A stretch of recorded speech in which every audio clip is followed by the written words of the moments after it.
असेच आपल्या पंथातील व्हिडिओज बघण्यासाठी आचल महानुभाव यूट्यूब चॅनलला सबस्क्राईब करा. दंडवत प्रणाम.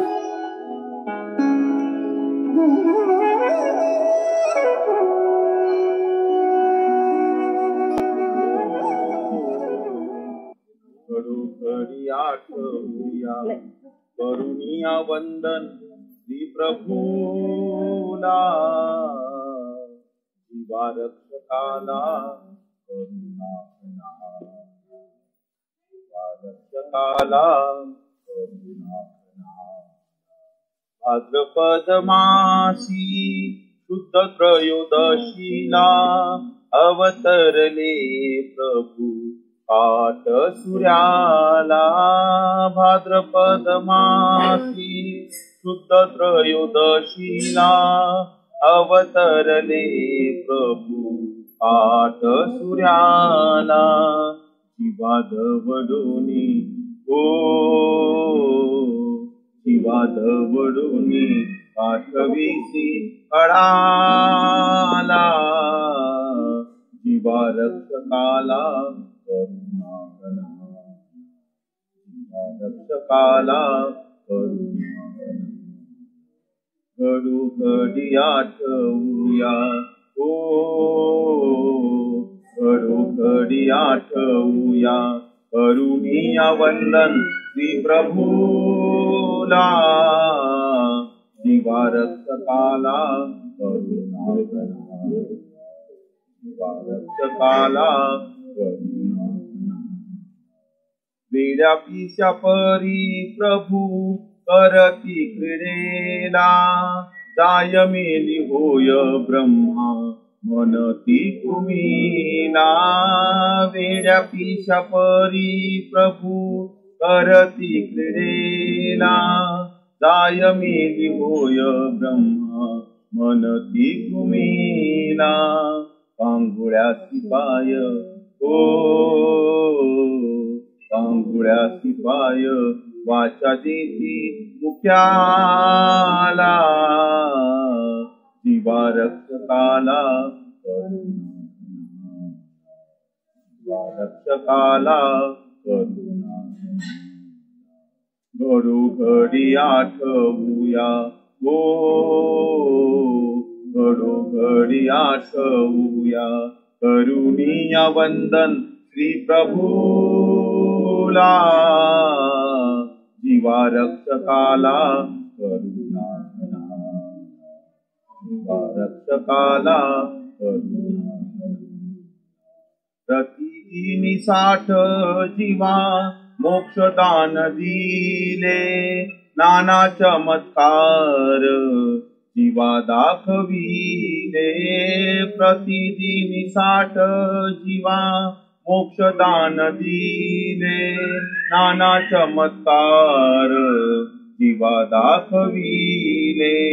श्री प्रभु जयंतीला श्री प्रभु जयंतीला. चला चला जाऊ दर्शनाला. जीवा रक्षकाला करुणा करा, जीवा रक्षकाला करुणा करा. घडोघडी आठवूया घडोघडी आठवूया करुणिया वंदन श्री प्रभूला.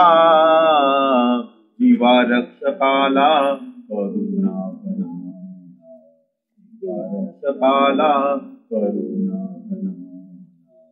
ऐशा नाना लीळा केल्या पहा रुद्रपुरी.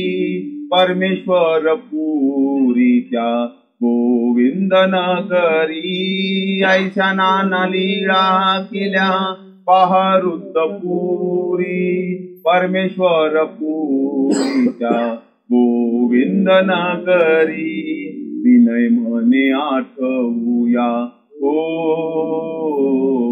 विनय मने आठवूया श्री गोविंद प्रभूला. जीवा रक्षकाला करुणा करा, जीवा रक्षकाला करुणा करा. घडोघडी आठवूया हो घडोघडी आठवूया करुणिया वंदन श्री प्रभूला दिवा रक्षकाला रक्षकाला रक्षकाला श्री गोविंद प्रभु महाराज की जय सर्वज्ञ श्री चक्रधर स्वामी की जय दंडवत अनंत ब्रह्मांड नायक भगवान सर्वज्ञ श्री चक्रधर प्रभु महाराजांच्या नामाचे 8 या प्रकरणामध्ये आपण कालच्या सत्रामध्ये 9व्या अध्यायापर्यंत म्हणजे नाम साह्याचे तरी या सत्रामध्ये आपण साधाची लीळा पाहिली होती आणि त्याचा दृष्टांत आपण पाहत होतो. तिथं आपण थांबलो होतो. तो दृष्टांत दिलेला आहे घसाचे दृष्टांती तिची केलीना सर्वजनांची नामे अभिमानू आती म्हणून नाम साह्याचे केले. दृष्टांतीला अयाची कासिया जर मी पहिले सांगितलं की शब्दामध्ये अर्थ आहे अयाची कासिया घसाचा म्हणजे घासात येतो फक्त चावा गिळावा येतो नाही. अयाच म्हणजे याचना न करता मिळालेल्या घासावर जीवन चरितार्थ करणारा जीवन चालवणारा. हा गावाच्या बाहेर एका झाडाखाली येऊन बसतो. कोणाला तरी सुश्रद्ध माणसांना तो दिसतो, काही महिलांना दिसतो. मग ते लोक आपल्याकडून गंधक सुद्धा थोडस काहीतरी काला वगैरे करून आणतात, त्याचं पूजन करतात आणि तोंडात एक घास करतात. बस त्याने एक घास खायचा, चावावा गिळावा. त्याने एकच काम करायला लागतं, पण 2च काम, चावा आणि गिळावा. बाकी मग त्याचे सप्तधातूमध्ये रूपांतर आपल्या शरीरामध्ये सप्तधातू आहे. मेद मांस मज्जा मेद मांस मज्जा रुधिर अस्थि स्नायू आणि त्वचा. 7 धातूमध्ये त्या अन्नाचं बरोबर रूपांतर करण्याचं काम सगळी मशीन करते आपली देवानं बसून. फक्त आणि चावा गिळावा. आणि आपल्याला कष्ट करायला लागतात. हा कष्ट बी नाही करत. हा भिक्षा मागणार ते दारी जाऊ भिक्षा म्हणायला लागते, याला तेही नाही म्हणाल. फक्त झाडाखाली बसायचं, कोणाची गरज असेल त्यांना आणायचं आणि त्याच्या तोंडात एक घास घालायचा. गोग्रास बी तसंच आहे, पण गोग्रासवाला दारी जाते आणि आ करते प्रत्येकाची दारी जाऊन. हा ते बी नाही करत, गावात बाहेर जाऊन बसतो. तुमची गरज असेल तर आणा. तरी स्वस्त लोक आहेत तिथे बी खायला येतात. डोंगरामध्ये नाशिकला तिथे मिळत होतो रविवार सुट्टीच्या दिवशी चालले गेले गरम लोक साधक असतात तिथे भेटतात. अशा पद्धतीमध्ये चावावा गिळवा येथुलेची धातूचे नेते आणि कसे फक्त आपण प्रयत्न करावा, नामस्मरण करावे आणि प्रयत्न करावा. बरोबर परमेश्वर सहाय्य करतात. त्यांचे परिणाम तुमच्या अधिकाराच्या अनुरूप आणि तुमच्या त्या परमेश्वरावर तुमची असणारी क्रेडिट याच्या अनुरूप बरोबर परमेश्वर तुम्हाला सहाय्य करतात. सहाय्य होते. फक्त सहाय्याचे प्रकार कसे आहेत? कोणाला अल्प प्रयत्न बहुत सहाय्य, कोणाला बहुत प्रयत्न अल्प सहाय्य, कोणाला जेतुका प्रयत्न तेतुके सहाय्य. असे प्रकार म्हणजे सूत्रच आहे. पुरुष प्रयत्नी दैवाचे सहाय्य. त्याच्यात तुमचा प्रयत्न 75% लागतो, दैवाचं सहाय्य 25%. तू उभा ठाकला असेल पुरी सिद्धी ते येथूनची नाही गेली ती. या सूत्रात तुमचं अल्प प्रयत्न बहुत सहाय्य आहे परमेश्वर सगळं पूर्ण करू. आणि पुरुष जेतुला प्रयत्न करी तेथून दैव सहाय्य ते करी. या सूत्रात जेतुके प्रयत्न तेतुके सहाय्य 50% प्रयत्न 50%. 3 दैव म्हणजे जे अदृष्टपर आहे त्या सगळ्याला दैव पदात येते. जे म्हणजे दैव म्हणजे कधी बी लक्षात ठेवायचं, शब्दाचा कधी बी एक अर्थ नसतो. हा एक अर्थ समाजात तो पक्का झालेला असतो, अनेक अर्थ शब्दाचे असतात. दामोदर म्हणजे पहिला अर्थ कृष्ण, दुसरा अर्थ बिल्डिंग किंवा घर किंवा कसं. दाम म्हणजे दोरी आहे याच्या उदरावर, म्हणजे उखळाला बांधलं जेव्हा कृष्ण महाराजांना यशोदा मातेनं, तेव्हा ते दाम म्हणजे दोरी आहे ज्याच्या उदरावर पोटाला बांधलं. दाम म्हणजे दोरी आहे ज्याच्या उदरावर असा तो दामोदर म्हणजे कृष्ण पहिलं ना. पण मग दाम म्हणजे पैसा आहे जिच्या पोटात, घरामध्ये पैसा असतो म्हणून ती बिल्डिंग, तिला दामोदर म्हटलं जातं. शब्दाचे करत असतो. तसं दैव म्हणजे पुरुष प्रयत्न दैवाचे सहाय्य. म्हणजे दैव म्हणजे अदृष्टपर जे आहेत, याच्यामध्ये परमेश्वर बी येणार, ओळखणे बी येणार, देवता बी येणार, भाग्य बी येणार, सगळं येणार त्याच्यामध्ये. किंवा त्या उदाहरण दैव विघ्न म्हणजे वरील देवतांचे विघ्न दैव त्याला म्हटलं. शब्दाचा एक असतं कधी लक्षात ठेवा. शब्दाचे अर्थ विविध वेगवेगळ्या ठिकाणी वेगवेगळा अर्थ होता शब्दाची, आणि प्रकरण वचनाच्या अनुरूप शब्दाचा अर्थ लावा लागतो. जसं प्रकरण असेल तसा अर्थ, प्रकरणाच्या अनुरूप तुम्ही अर्थ लावू शकता आणि प्रकरणाचा अर्थ लक्षात घेतलेल्या शब्दाचा तोच अर्थ होणार. राहाटी म्हणजे भांडे होतात, राहाटी म्हणजे परिस्थिती होते, राहाटी म्हणजे व्यवस्थाही होते, बाजारी होते, वेगवेगळे. पण कसा प्रसंग असेल तसा अर्थ करा. म्हणून अर्थ तो प्रकरण वश देव सुद्धा म्हणतात. अर्थ लावायचा असेल तर कसा लावा, प्रकरण वशानुसार लावा, म्हणजे तो परफेक्ट लागेल. एक सूत्र आहे, 22 काही त्रिदोष होता तो सनिधान देऊन फेरिला, मग तिसऱ्या दिवशी कळिका एकी संचरली. आता तुम्ही जर आयुर्वेदामध्ये जर गेले ना तर आयुर्वेदामध्ये जे औषधं असतात ते सगळ्याचे असतात. सन्निधान काढा 1, सन्निधान काढा 2, सन्निधान काढा 3, सन्निधान काढा 4, अशीच औषध असतात. एखाद्या स्त्रीची डिलिव्हरी झाली तिची औषधी असतील तर सगळ्यात असतात. बाळणपण काढा 1, बाळणपण काढा 2, बाळणपण काढा. मग तो कशावर चालते वैद्याला माहित असते बरोबर. 1 कशावर 2 कशावर, नाव एकच, असं अशा औषधी असतात. म्हणजे एक परी सरळ सरळ. मग सन्निधान काढा 1, सन्निधान काढा 2. तर 22 म्हणजे 22 नावाची कोणतरी बाई होती ज्याचा त्रिदोष एक होता, म्हणजे वात कफ पित्त बिघडल्यामुळे एक दोष निर्माण झाला होता. तो सन्निधान काढा देऊन नावून फेडीला आणि मग तिसऱ्या दिवशी कळिका म्हणजे एक कळिकेचं औषध तिने दिलं. अर्थ असा बी लागतो कळिका म्हणजे मोजण्याचे माप आहे.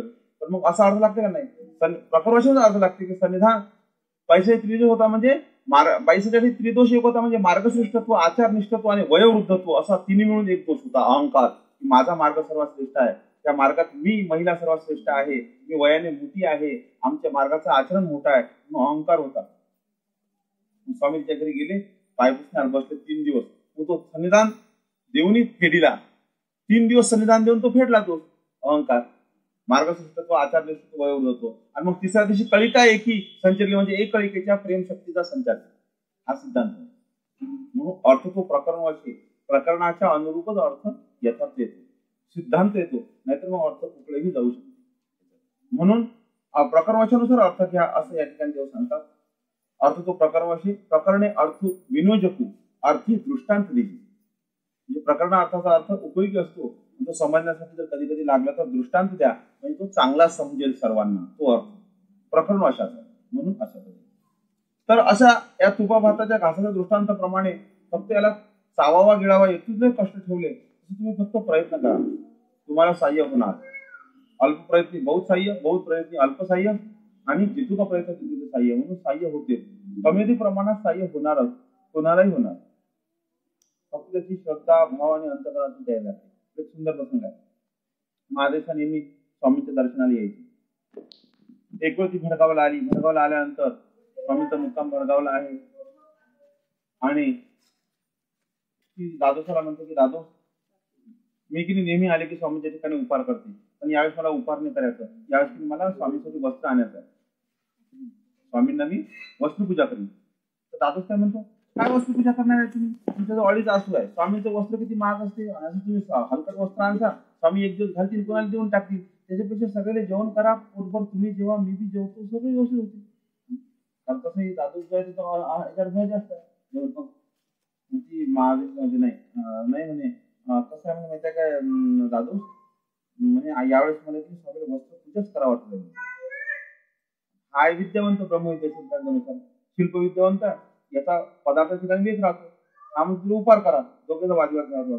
तो काय म्हणतो, राष्ट्रीय बनायला काय करायचं. ती गेली नाराज दिसतात. बाबा म्हणे मला दिली तुमच्या ठिकाणी दादाचं म्हटलं तुम्ही यावेळी करण्याचा मी वस्त्रपूजा करतो.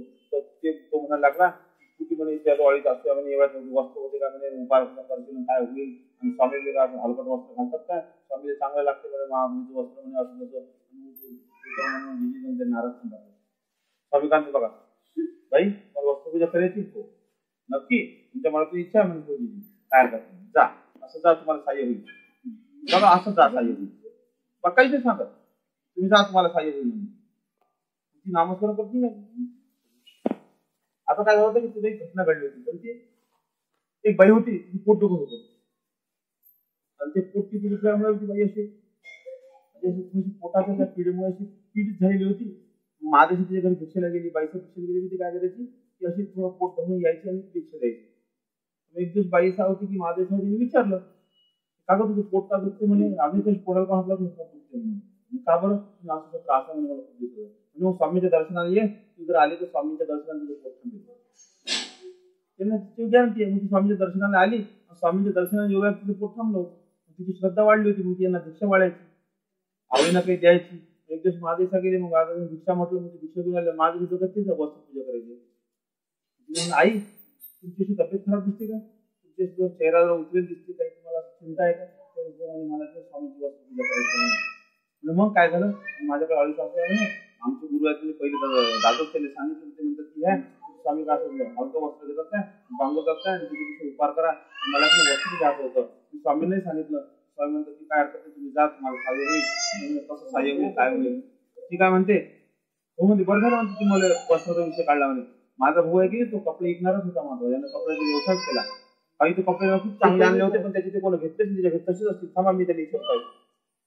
तिला काही निरोप पाठवला. गावातल्या गावात सोयरी काय हा निरोप पाठवला. बुवा आला तर त्याला म्हणजे कार्य म्हणे तुझ्याकडे वस्त्र माझं वस्त्र आणलं होतं 2-3 ते हो विकलं का म्हणजे घेतच नाही. ते असं करणं मी त्यातलं जे वस्त्र एखादा आईला देऊन टाक. या आईला नाही पाहिजे, या आईला स्वामीला द्यायचं आहे म्हणे. तुला घरचं जेवढं होत आहे बरोबर समोर राहिली म्हणजे. तो गेला आणि त्यांची वस्त्र आणल्यानंतर त्याला महादेशचे वस्त्र महादेशने काही पैसे घ्या नाही, पैसे नको जाऊ द्या माझ्याकडे मदत. महादेश एकदम वस्त्र काही ते नाही 8-10-12 असं वस्त्र असेल ते हरितलं वस्त्र आहे ते. हा आली की मग काय 2 असं होत्या. त्याच्यात काही किराणा आणला असते की स्वामी कुठा उपार वगैरे असं तसं तयारी केली सगळी. स्वामी बसले मस्त की वस्त्र पूजा केली. आता दादोस तिथे बसले होते. कोणाला वस्तू कमी होते काय माहिती. पाहू आपण नंतर काय करायचं. आणल्याशी भेटल्याशी जुनी दिली नाही तर काय वस्तू तो म्हणजे कलाकार आपल्या जवळ माणूस आवडणार. मग काय थोडा वेळ झालं. स्वामी मस्त पूजा गिजा होऊ दिली. स्वामीचं जेवण वगैरे झालं. स्वामी बसलेल्या वस्त्र मागून लाडवा दिला वस्त्र पाहून राहिला. स्वामी काय म्हणतात महात्मा या इकडे. स्वामींचे वस्त्र घेतलं असं पहा म्हणे. हे पहा म्हणे वस्त्र घ्या. सांगा बरं म्हणे वस्त्र केवढ्याच आहे. आता याला माहिती तुझी इथे अडीच असं आहेत म्हणून. हा काय म्हणतो तिची अशी एक आसूच एक आसू म्हणतो असं आहे काय बाई तुमची आसू असे. बाई सांगते हो बाबा याला एक आसू द्या बरं. जाण मार्केट म्हणून घेऊन यायचं महाराष्ट्र पाहिजे म्हणून स्वामी डेअरिंग होऊन राहिले. तिची काय हरकत नाही. 1.5 आसूच समजा 1.5 आसू. बाई तुमचे 1.5 आसू असे हो द्या याला आण. तिची 2च असेल म्हणे. मग असं आहे काय बाई तुमचे 2 आसू असे हो द्या बरं याला. जा मार्केटला जा घेऊन. 2.5 आसू दे. दुपारी पैसे नुसते घेतले कोणाकडून म्हणजे 2.5 आसूच 2.5 आसू. बाई तुमचे 2.5 आसू आहे का हा द्या याला. अर्धी गोष्ट नाही घेतली. 3 असेल तिचे 3 आसूच समजा 3 आसू. बाई द्या 3 आसू. कारण ते वस्तूच लय महाग आहे. द्या 3 आसू. तो काय म्हणतो शिष्य माघार करायचं. तिची मैत्री आपल्याला सांगता येणार नाही. आता हे सांगा स्वामी काय करतात माहिती आहे काय. त्याच्याकडे वस्त्र शिकून घेतात. या वस्त्राचं तुमच्यासारखे हलकट लोक मोलच करू शकत नाही. याचं मोलच करू शकत नाही तुम्ही. हे वस्त्र आण एक लेख लाय म्हणजे याची किंमतच तुम्ही करू शकत नाही. लेख म्हणजे किंमत याची करू शकत नाही. आणि दुसरा अर्थ निघते त्याच्यातून. 2 वर्ष काढा लागतात. पहिला अर्थ म्हणजे आण एक लेख राय म्हणजे याची किंमत होऊ शकत नाही. तशी त्याची किंमत जास्तच आहे. 2.5 काय तो असेल 10-12 असतो महाग वस्तू. आणि दुसरा अर्थ निघते की आण एक लेख राय म्हणजे याची या वस्त्राची तुम्ही किंमत अशी करू शकत नाही की हे किती प्रयत्नपूर्वक आवडीपूर्वक मनातून परमेश्वराच्या साह्यातून प्राप्त झालेलं हे अतिशय प्रसन्नता रूप येणारं वस्त्र आहे. याचं तुम्ही मोलच करू शकत नाही या सगळ्या गोष्टीचं. आणि मग स्वामीने त्याची अंगी शिवली. ती स्वामींनी 6 महिने घातली. स्वामी 6 दिवसात टाकून देतात वस्त्र. 6 महिने घातली. आणि नंतर महादेशाला विचारतात की ही अंगी हे तुझ्याच भावाला नागदाचराला देऊ काय. ती म्हणते तिची त्याच्यात काय विचार लागते म्हणजे तिला अजून आनंद बघा की कुठं कोणाला भेटू राहिली शेवटी आपल्याच भावाले. ती मग अंगी 6 महिन्यानंतर नागदाचराला भेटली. किती मनातून होतं ते सहाय्य झालं की स्वामीने काही म्हटलं का असं आहे की पैसे नाही का थांब मग कोणाला तरी मागतो काय असं जा तुला सहाय्य होईल. बरोबर मनात अंतकरणाची इच्छा असली मनापासून तयारी असली परमेश्वर सहाय्य. किती सहाय्य झालं, किती चांगलं. वस्तू पूजा झाली, तिथे 2.5 तास उरून होते, उपारी झाला, सगळंच झालं. म्हणून नाम साह्याती करी, नामस्मरण करा, अंतकरणपूर्वक करा, तुम्हाला साह्य झाल्याशिवाय राहणार नाही. म्हणून नामी अभिमानो आती, नामस्मरण कीजे नामी अभिमानो आती. म्हणून म्हणजे नामस्मरण केल्याने परमेश्वर अभिमान घेतात तुमचा. नाम म्हणजे तुम्ही नामस्मरण करता आणि मग जो नामस्मरण करते त्याचा बी अभिमान परमेश्वर घेतो. कारण नामाचा अभिमान परमेश्वराला आहे. तुम्ही जर नामाचं स्मरण केलं तर परमेश्वर तुमचा अभिमान घेतो. जे स्मरणनिष्ठ आहेत ना, असे मी किती लोक पाहिले जुने स्मरणनिष्ठ, काही ज्ञान नाही त्यांना. स्मरणनिष्ठ जा. नाशिककडे एक म्हातारी होती जुनी गोष्ट सांग. नातू कधी आला, आजी मिकीनी आज यायला चाललो, इंटरव्ह्यूला चाललो. जेव्हा तुझं अंगावर काय हे घे बेटा, तू 5 मिनिट असेल पण तुझी स्मरणच सांग लागणार. विषयाची सेवना तुम्ही करत असाल टायमिंगवर, राईट टाइम करा, रोज ठरलेल्या टाइमवर, रोज त्याला टाइमवर तेवढं 1 तास त्याचं सेवना, 1 तास त्याचं स्मरण ठेवा. रोज कधी भंग नाही झाला पाहिजे. विराट ठेवा कसं काम करते. आपलं कसं असते, आज 4 ते 5, उद्या 5 ते 6, परवा दिवशी सुट्टी सरकारी. सोमवारी मग मागच्या करताना 2 तास. मग विषय म्हणते असं आहे, माझ्याकडे लक्ष नाही, तुझ्याकडे माझं लक्ष चांगलं जाईल. ऐशी आहे ते. म्हणून अभिमान घेतो परमेश्वर, अभिमान घेतो, विशेष अभिमान घेतो. तुम्ही पाहिलं जायचा देव फेमस आहे, जेवण फेमस आहे. एखादं आसनस्थान, जायचं देव आसनस्थान फेमस झालं, 20 दिवस मुक्काम आहे तरी फेमस नाही एवढं. कोणी मग रस्त्याचं त्याला कारण दाखवलं, तसं नाही. जे नवसाला पावतात स्थान, खांडी 12 खांडी प्रसिद्ध आहे, अंबाळी उपखांड आहे, सगळं पॉवरफुल. तर तो जो व्यक्ती असते त्याच्या निगडीत सेवा असते. म्हणजे व्यक्तीची सेवा पुरुषाचे करणीय अकरणीय, दडपे उजरंबे ते वेगळे टीकाकार म्हणतात.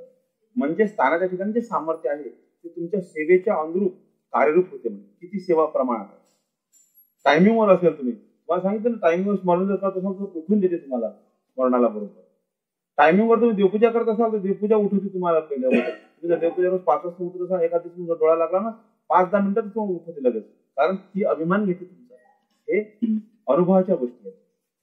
बरोबर त्याला उठवते ते, कारण त्याला माहिती आहे हे माझा सेवक आहे, त्याला बरोबर हे करतो. म्हणजे त्या विशेषाला त्याला सगळी सवय लागते तुमची. तुम्ही जर तेवढं म्हणून करता, टायमिंगच्या अनुरूप जर करता, टायमिंगला खूप महत्वानं होतात. नियमाने चालले त्याला यम काय करी, नियमान चालला तर यम सुद्धा म्हणते नाही. नियमान चालून राहिला त्याचे हात लावता येत नाही आपल्याला, अशी म्हणून नियमानं आपण चाललो तर सगळ्या गोष्टी. डायबिटीज नावाचा सर्वात मोठा आजार सध्या, कारण भारत हा सर्वात मोठा डायबिटीजचा देश आहे म्हणतात. सर्वात जास्त डायबिटीज पेशंट असेल भारतात. त्याला एकच कारण आहे म्हणे, आपल्या लोकांची चुकीची खानपान सर्वात मोठी.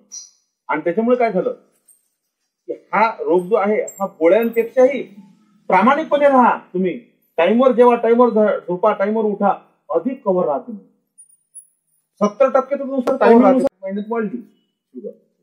आणि टायमिंग नुसार प्रामाणिक आहे. तुम्ही जर व्यवस्थित वागले, वेळेवर जेवले, वेळेवर झोपले, वेळेवर उठले, वेळेवर झोप घेतली, तर तो सुद्धा म्हणते नाही माणूस व्यवस्थित चालू राहिला, जास्त त्रास द्यायला पुरत नाही. एवढा प्रामाणिक आजार आहे म्हणजे. आपण त्याच्याकडे लक्ष देत नाही. आपलं अळमधरम काम असतं, मग आपली कमी जास्त होऊन जाते. मग नियम आणि टाइम खूप महत्वाचा आहे. टायमिंगचं महत्व खूप महत्वाचं आहे. औरंगजेबाच्या जीवनातला एक सुंदर प्रसंग मला आठवला. तो एकदा युद्ध करायसाठी गेला. एका वेळ 2 राजांना आक्रमण केल्यामुळे त्याच्याकडे सैन्य नव्हतं. मग कमी सैन्य घेऊन तो युद्धासाठी गेला. गेल्यानंतर काय झालं, त्याचं सैन्य मारल्या गेलं, त्याला बंदी बनवल्या गेलं. तर त्याने अंदाज कसं डोकेबाज होता, त्याने अंदाज लावला होता की बा हे युद्ध आपलं 1 घंटा चालेल, तोपर्यंत ही दुसरी तुकडी येऊन पोहोचेल सैन्याची. पण ती तुकडी काही आली नाही, तोपर्यंत टायमिंग फरक पडला. तर याला काय झालं, पकडला, राजाला मारत असत. कारण राजाला जर मारलं तर मग पैसा अळका वसूल करता येत नाही. म्हणून मग राजाला बंदी बनवायचं, मग राजाला ती एवढा पैसा द्या किंवा एवढा आम्हाला धन द्या किंवा एवढं हे द्या, मग राजा सोडायचा. औरंगजेब पकडला गेला. औरंगजेबाला म्हणजे तुम्हाला आता मी बंदी बनवतो, म्हणजे बंदी बनवा, पण सध्या माझी नमाजची टाइम झालेला म्हणून नमाज पडतो. त्या नमाज पडायला सुरुवात केली. त्याला गॅरंटी होती तोपर्यंत त्याची येते म्हणून. सैन्याची तुकडी आली, त्याची एक ठरलेली, लगेच युद्ध सुरू झाला, विजयी. टायमिंगचं महत्व. त्याचा टायमिंग जो होता, टायमिंगवर त्यानं बरोबर नमाज पडायला सुरुवात केली, तोपर्यंत ते थांबले. तर त्या टायमिंग व्हायला देवपूजेचा. आपला टायमिंग आपण म्हणतो आज पाहुणे आले का 1 लेट, देरी से चल रही है गाडी, 1 घंटा देरी से चल रही है. त्याचं तसं नव्हतं. टायमिंग म्हणजे टायमिंगला महत्व आहे. म्हणजे टायमिंग वरून कुठेही असले की ते करतात त्यांचं. तर असा एक प्रसंग आहे. म्हणून टायमिंग हे फार महत्वाचं आहे. जीवनात लावलं ना तर नियमानं मनुष्य सगळ्या गोष्टी व्यवस्थित होतात. नियोजन नसलं त्याचं काय खरं नाही. अडमधडम काम असतं त्याचं काही खरं नाही. त्याचे तर नेहमीचे कामं अपुरे राहतात. सगळे अर्धवट कामं 50% असतील. म्हणून नियम लावा लागतो प्रत्येक गोष्टीचा. तुमचा झोपण्याचा टायमिंग, जेवणाचा टायमिंग, फिरायचा टायमिंग, बोलायचा टायमिंग, काही वाचन करायचा टायमिंग, स्मरणाचा टायमिंग, सेवनेचा टायमिंग बरोबर लावून द्यायचं. म्हणजे बरोबर आपण मग सगळं व्यवस्थित सुरळीत चालते. तर असं या तुपा भाताचे आपल्या अयच ग्रास्याचे दृष्टांते तुम्हाला सहाय्य वर्तते. आणि नामस्मरण करणाऱ्याचा अभिमान सुद्धा परमेश्वर घेतात. आणि तुमच्या त्या विराठवला असेल किंवा तुमच्या स्मरणाच्या निष्ठतेमुळे तुमच्या हातून कामं झालेले दिसतात. विराठवल्याचं कामं होतात. पुजारी लोक जे आहेत बरेच ठिकाणी टायमिंग असते देवापूजेचं, त्यांना विराठवायला त्यांचा हात आला का त्यांची ती सेवा देवाला स्वीकार करण्याची सवय पडलेली असते. म्हणून त्याच्यात आपल्याकडे जसं नवशिक स्थान आहे जायचा देव, तसं उत्तर प्रदेशमध्ये सावली मूर्त मंदिर आहे, ट्रस्ट. कोणी जर गेलं असेल दिल्लीला तर माहिती.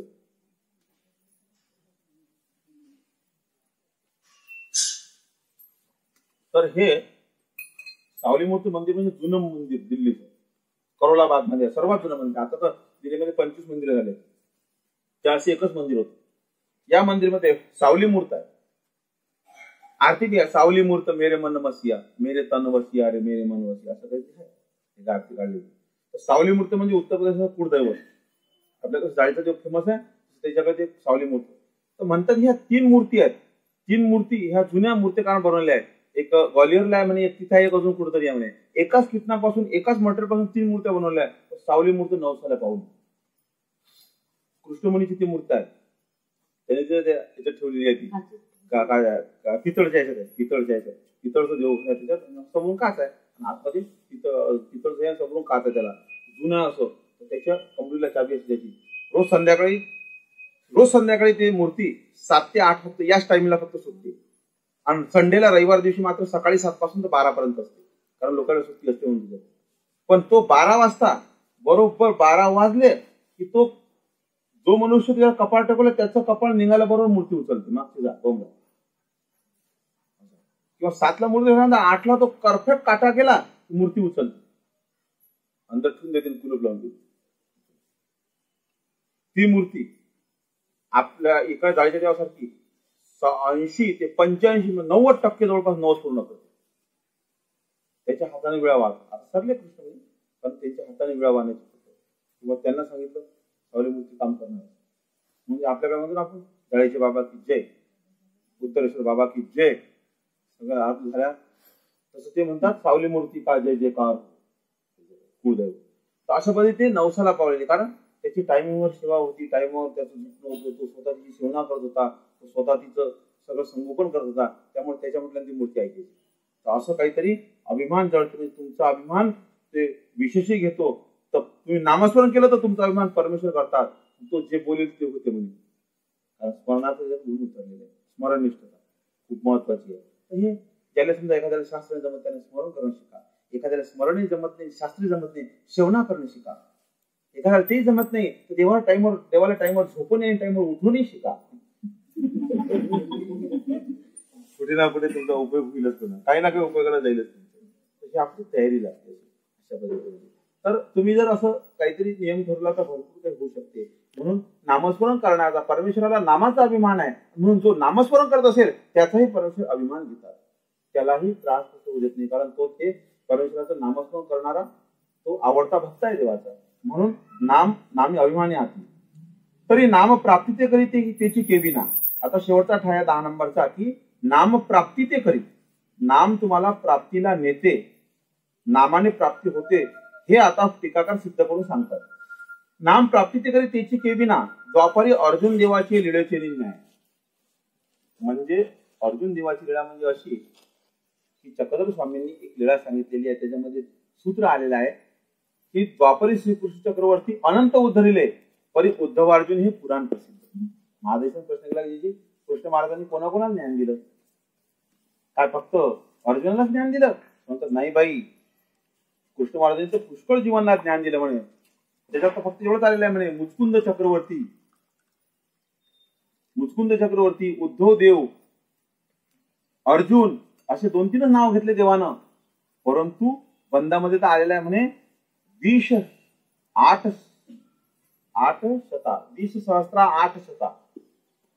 म्हणजे 20,800 राजांना एकदाच ज्ञान दिलं म्हणे. कोणते राजे? जनकाच्या वंशातले राजे आहेत. राजे रजवाडे. कृष्ण महाराजांचं काम कसं आहे? हाय फाय काम आहे त्यांचं डायरेक्ट. कारण तेच राजे आहेत. ऊंचे लोक ऊंची पसंत. राजे तर राजांनीच ज्ञान दिलं. उद्धव अर्जुन कोण? दोन्ही प्रसिद्ध म्हणे. उद्धव देव कोण? म्हणे चुलत मुलत कोणते भाऊ आहेत. कृष्ण महाराजांपेक्षा मोठे आहेत आणि कृष्ण महाराजांसारखे सुंदर आहेत. म्हणजे सगळ्या गोष्टी बरोबर आहेत. सगळ्या गोष्टी परिपूर्ण आहेत त्या उद्धव देवांना. अर्जुन तर त्यांचा मामे भाऊ, आते भाऊ, मामे भाऊ ना, आते भाऊ ते अर्जुनाचे कृष्ण महाराज मामे भाऊ. अशा पद्धतीने हे नातं जवळचं. मग याला अर्जुन देव म्हणजे पॉवरफुल. स्वामी सांगतात अर्जुन देव सकळ सामग्रीवंत एक वांचून. म्हणजे अर्जुन देवाकडे सगळ्या सामग्री होत्या. वेद, शास्त्र, आगम, पुराण, ज्योतिष, कला, वैद्य, काय काय सगळं त्याला माहित आहे. टोटल सगळं माहित आहे त्याला. आणि सगळं काही आहे, फक्त ब्रह्मविद्या नाही. ब्रह्मविद्या स्वामी सांगितलं म्हणजे काय? दूध होतं, साखर पडली, आता काय मला सर्व सामग्रीने युक्त अर्जुन. तर अर्जुन देवाला देवाने ज्ञान दिलं. त्याच्यासोबत अशा भरपूर राजांना ज्ञान दिलेलं आहे. आणि असे अनंत जीव उद्धरिले. द्वापर श्रीकृष्ण चक्रवर्ती अनंत उद्धरिले. पण उद्धवार्जुन हे पुराण प्रसिद्ध झाले का? दोघे उपाधी स्थूळ होते म्हणे. कारण अर्जुन हा पांडवांचा प्रमुख. कारण पांडवा नाम धनंजय. म्हणजे पाची पांडव म्हणजे अर्जुन प्रमुख का माहित आहे का? 4 पांडव म्हणे शस्त्र चालवतात. अर्जुन शस्त्र आणि अस्त्र दोन्ही चालवतो. शस्त्र म्हणजे हातानं चालवायचं. तलवार असेल, भाला असेल, बर्ची असेल, गदा असेल, हे शस्त्र. आणि अस्त्र म्हणजे धुरून चालवणे, धुरून टाकायचं. अग्नी अस्त्र टाकायचा आहे. अग्निमंत्र म्हटला, अग्नि अस्त्र टाकला, आग जाग तिकडे. आता भीमदादा एका गद्यानं 10 जण मारीन, पण तिकडे काही पुढे मारायचं काम जमते का? नाही, काही. कारण गदा कुठलं होतं. अर्जुनाचं सगळं अस्त्र आहे. पर्जन्य अस्त्र आहे, वायू अस्त्र आहे, गांधर्व अस्त्र आहे, अजून वेगवेगळे अस्त्र आहेत त्याच्याजवळ. वरुण अस्त्र आहे, अग्नि अस्त्र आहे, सगळेच अस्त्र आहेत त्याच्याकडे. त्यामुळे हा दुरून युद्ध करू शकतो. हा जर कधी युद्ध करणार नाही तर युद्धच होणार नाही. कारण यांच्याकडे धनुर्धर फक्त हा एकटाच होता. जसं कौरवाकडे काही कमी नव्हतं. अश्वत्थामा, कर्ण, कृपाचार्य, द्रोणाचार्य, भीष्म, तिकडे लय जण आहे. तिकडे हा एकटाच आहे. म्हणून याला मस्का लावून सगळं कर रे हो, युद्ध कर रे हो. याला वाटलं मी केलं नाही की राहते. गेले पहिल्यांदा वाटलं की मी केलं नाही की राहते. पण गेले माहितच नाही ना की देवाचं काही राहत नाही. असं आहे. चांगलं सांगू राहिलं बरं. नो युद्ध गोविंद, गोविंद मी युद्ध करत नाही. मांग रथाच्या मागे जाऊन बसला नाही करायचं. काय असतं युद्ध नाही करत नाही. जेवण भाऊ असं करू नको. लहान लेकराला समजा आई किती चांगलं हे करते, त्याला सकाळ उठते, आंघोळ घालते, त्याची वॉटर बॅग भरते, त्याचा डब्बा भरते, त्याचं दप्तर भरते, त्याला नेऊन रस्त्यावर उभं करते. आणि रिक्षा आले की ते म्हणते मी नाही जात शाळेत. म्हणजे कट्ट एक फक्त लावायचं. 2 घंट्यापासून उठली, सगळं केलं, शाळेत जात नाही म्हणे. रागून जाते. अर्जुनाला सुद्धा कृष्णमान तयार केला. वेळ हे काय म्हणते युद्ध नाही करत. देवान चाकरी पत्नी मारलो. देवांकडे काहीच नाही बोलून देव किती चांगले देव म्हणतात स्मित हास्य करा. देव काहीच नाही बोलत. काय करावं लागेल कसं याची वेळ तिथे मोठमोठे फटाके फोडायला आता आपलं काही समज. पहिल्या अध्यायात त्यांना दुःखच करेल सगळं. दुसऱ्या अध्यायाच्या दुसऱ्या श्लोकात देव बोलतात कुतस्त्वा कश्मलमिदं विषमे समुपस्थितम् अनार्यजुष्टमस्वर्गम् अकीर्ती कर्मर्जुन. तू भलत्याच वेळी तुला भलत कुठून उत्पन्न झालं? तुला भलत्याच वेळी कसं उत्पन्न झालं? खूप सांगता कुतस्वा कश्मलमिदं विषमे समुपस्थितम्. त्या भलत्याच वेळी तुला हे कसं कुठून उत्पन्न झालं? आणि तू अचानक युद्ध न करण्याचं काय म्हणतो? अनार्य. अरे आर्यांनी आजपर्यंत युद्धामध्ये आल्यानंतर युद्ध केलेलं आहे. तू जर पलटून गेला तर तुला अनआर्य म्हणतील. म्हणजे आर्य समाजामध्ये तू उत्पन्न झालेला एवढा चांगला पुरुष असताना सुद्धा तुला अपशब्द बोलतील, अनार्य जुष्ट आणि अकीर्ती, तुझे 3 लोकात अकीर्ती गायला जाईल की युद्धामध्ये घाबरला आणि युद्ध केलं नाही म्हणून, आणि तुला अकीर्तीचा कळंक लागेल आणि अस्वर्गम, तुला स्वर्ग सुद्धा प्राप्त होणार नाही. कारण युद्धामध्ये मारला गेला तर स्वर्ग मिळते, जिंकला तर पृथ्वीचं राज्य मिळते. तो नाहीच म्हणे. मग देवाला एक निरूपण करावं लागलं, एक अध्याय सांगायला लागला. असं करता करता शेवटला 18 अध्याय पूर्ण करायला लागले. सगळं ज्ञान सांगायला लागलं. शेवटी सांगायला लागलं, भाऊ आता मी सगळं सांगितलं, तुला काय करायचं ते कर. यथा इच्छेशी तथा करू, तुझी जशी इच्छा दिसेल. मग तो नाही, आता माझे सगळे संधी फिटले, तुमच्या कृपा प्रसादात माझे सगळे संधी फिटले, आता मी युद्ध करणार. तयार झाला. देव म्हणतात चला काय झालं, नाही बोलणार. तो तयार झाला तयार.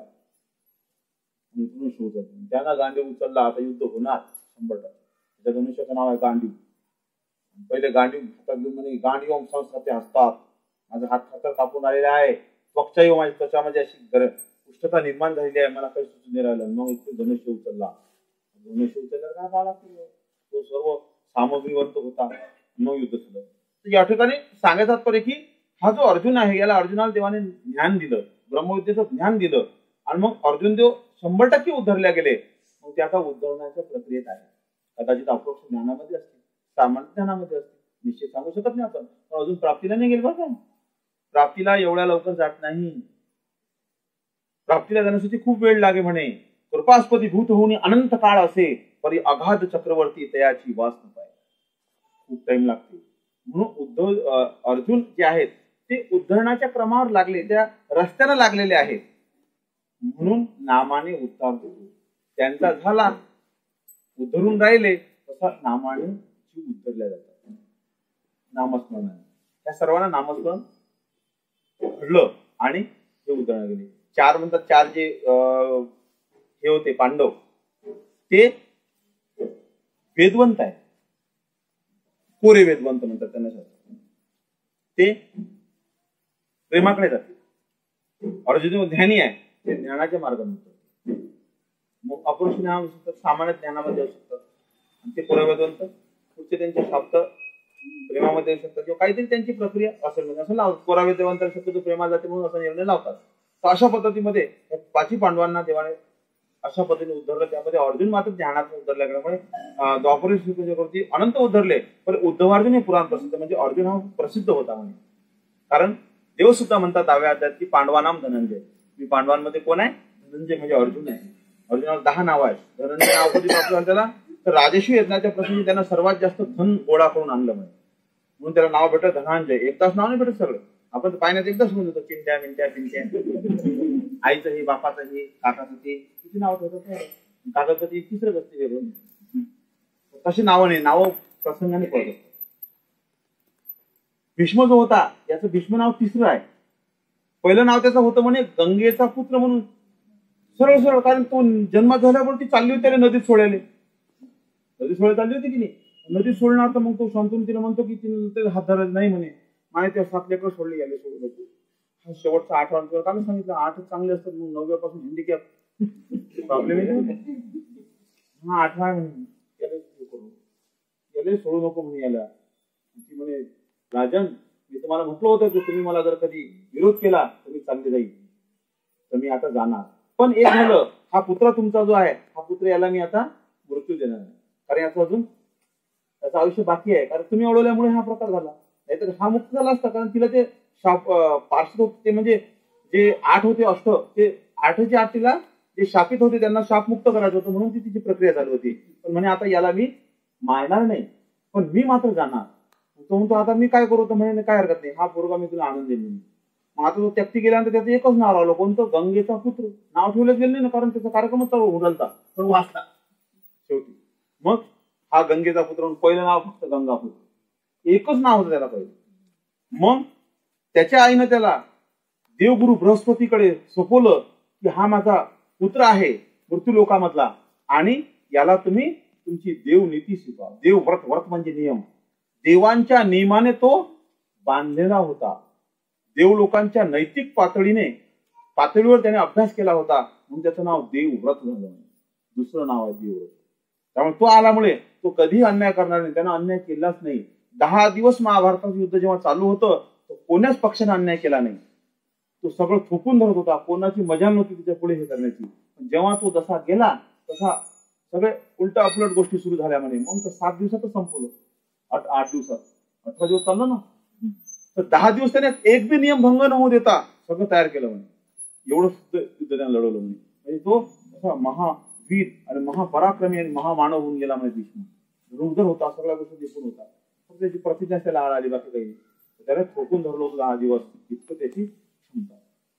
तो देवव्रत. आणि जेव्हा मग त्याने सत्यवती शंतनूचा गंगा सोडून गेला, ते गंगा सोडून गेल्यामुळे शांतनूचं प्रेम सत्यवती सोबत झालं. आणि सत्यवती जी आहे ही त्या दाशरथाची मुलगी होती. आणि त्या दाशरथाला जन्मताच म्हणे त्याने तिचं भविष्य पाहिलं होतं म्हणे. हिच्या नशिबा म्हणे राजाचं सिंहासन आहे म्हणे, राजाच्या घरी हिचा विवाह होईल म्हणे. कारण ती मत्स्य कन्या होती, म्हणजे माशाच्या पोटातून निघाली होती ती. मग हिला चांगले भेटेल म्हणून त्याने सांगितलं की हिला राणी बनवा आणि हिच्या पोरगाच गादीवर बसवा. तेव्हा तो शांतनु म्हणतो मी असं करू शकत नाही, कारण मी भीष्माला युवराज बनवून चुकलो पहिले. नाही म्हणे, मग असं जर आहे तर मी पोरगी देत नाही. हा तिच्या प्रेमात व्याकुळ झाला होता म्हणून नाईलाज असतो. त्या ठिकाणी भीष्माला जेव्हा हे माहित पडलं तेव्हा भीष्म म्हणतो की ठीक आहे, तुला तुझा पोरगा गादीवर बसव, तुझा नातू गादीवर बसवायचा आहे ना, तर मी त्यासाठी विवास करणार नाही आणि मी गादीवर बसणार नाही. मग झालं तरी तू काय कर, सत्यवती दे माझ्या वडिलाला, माझ्या वडिलाचा पितृभक्त, माझ्या वडिलाचं असं कार्य कर, काय हरकत नाही म्हणे, चालेल. म्हणून मग भीषण प्रतिज्ञा घेतली, म्हणून तिचं नाव झालं. असे प्रसंगाला नाव प्राप्त होतात. तसे अर्जुनाला निद्रा जिंकली म्हणून गुढाका ईश नाव. मातेचं व्रत पूर्ण केलं, ओसा म्हणजे व्रत पूर्ण केलं म्हणून पार्थ नाव. होता तो पार्थ. राजक्षेत्राच्या प्रसंगी पुष्कळ धन आणलं म्हणून धनंजय. सर्वात चांगला मुकुट त्याचा होता पाचीपंडात म्हणून किरीटी. असे वेगवेगळे नाव त्याला 10 नावं आहेत. 10चे 10ही नावं त्याचे प्रसंगोचित आहेत. ते प्रसंगोचित त्याला दिलेले आहेत. हा जो भीष्म आहे हा नंतरच्या काळात भीष्म नावाने ओळखला गेला. अशी याची 3 नावं. तसे अर्जुनाला प्रसंगोचित 10 नावं प्राप्त झाली. आणि तो दशावधानी होता म्हणे. 10 जणांचे प्रश्न क्रमाने ऐकत होता. म्हणजे 1, 2, 3, 4, 5, 6, 7, 8, 9, 10 आणि मग इकडून उत्तर द्यायला सुरुवात करायचा. म्हणजे जर 2 जणांनी विचारत नाही तर थांबा, 1 जण विचारा, माझी तब्येत खराब होऊन जाईल म्हणून ते काय करायचं, 1 जण विचारा. असं आहे. एकूण जेवतो जोरात प्रश्न मात्र 1 विचारा म्हणतो आपण बोलवतो, कारण मग लक्ष राहते. तो अर्जुन म्हणतात क्रमानं सगळे 10 जणांचे प्रश्न ऐकून घ्यायचा, 10 जणांचे उत्तर द्यायचा. तो सुद्धा शेवटी ब्रह्मविद्या विसरला. आपलं तर कार्ड सगळं कसेल आहे, आपलं तर सगळं, आपलं तर अर्धीचे कळवे खालीवर होतात. सूत्रपाठ तुम्हाला सांगितलं, पुढे पाठ मागे सफाय. आपला अभ्यास होत नाही तर कोणती मोठी गोष्ट आहे का, काही टेन्शन घ्यायचं नाही. पण म्हटलं म्हणा अर्जुनाचं जमलं नाही तर आम्ही कुठे एक प्रमाण दिलं तुम्हाला, आता काही टेन्शन घ्यायचं नाही. मग तो शेवटी गेला देवाला म्हणतो जिची तुम्ही मला युद्धभूमीवर जे सांगितलं होते मी सगळं विसरलो. शब्द विसरला का, ये माझ्याकडे डबल आला, ये. तेव्हा डबल सांगितलं.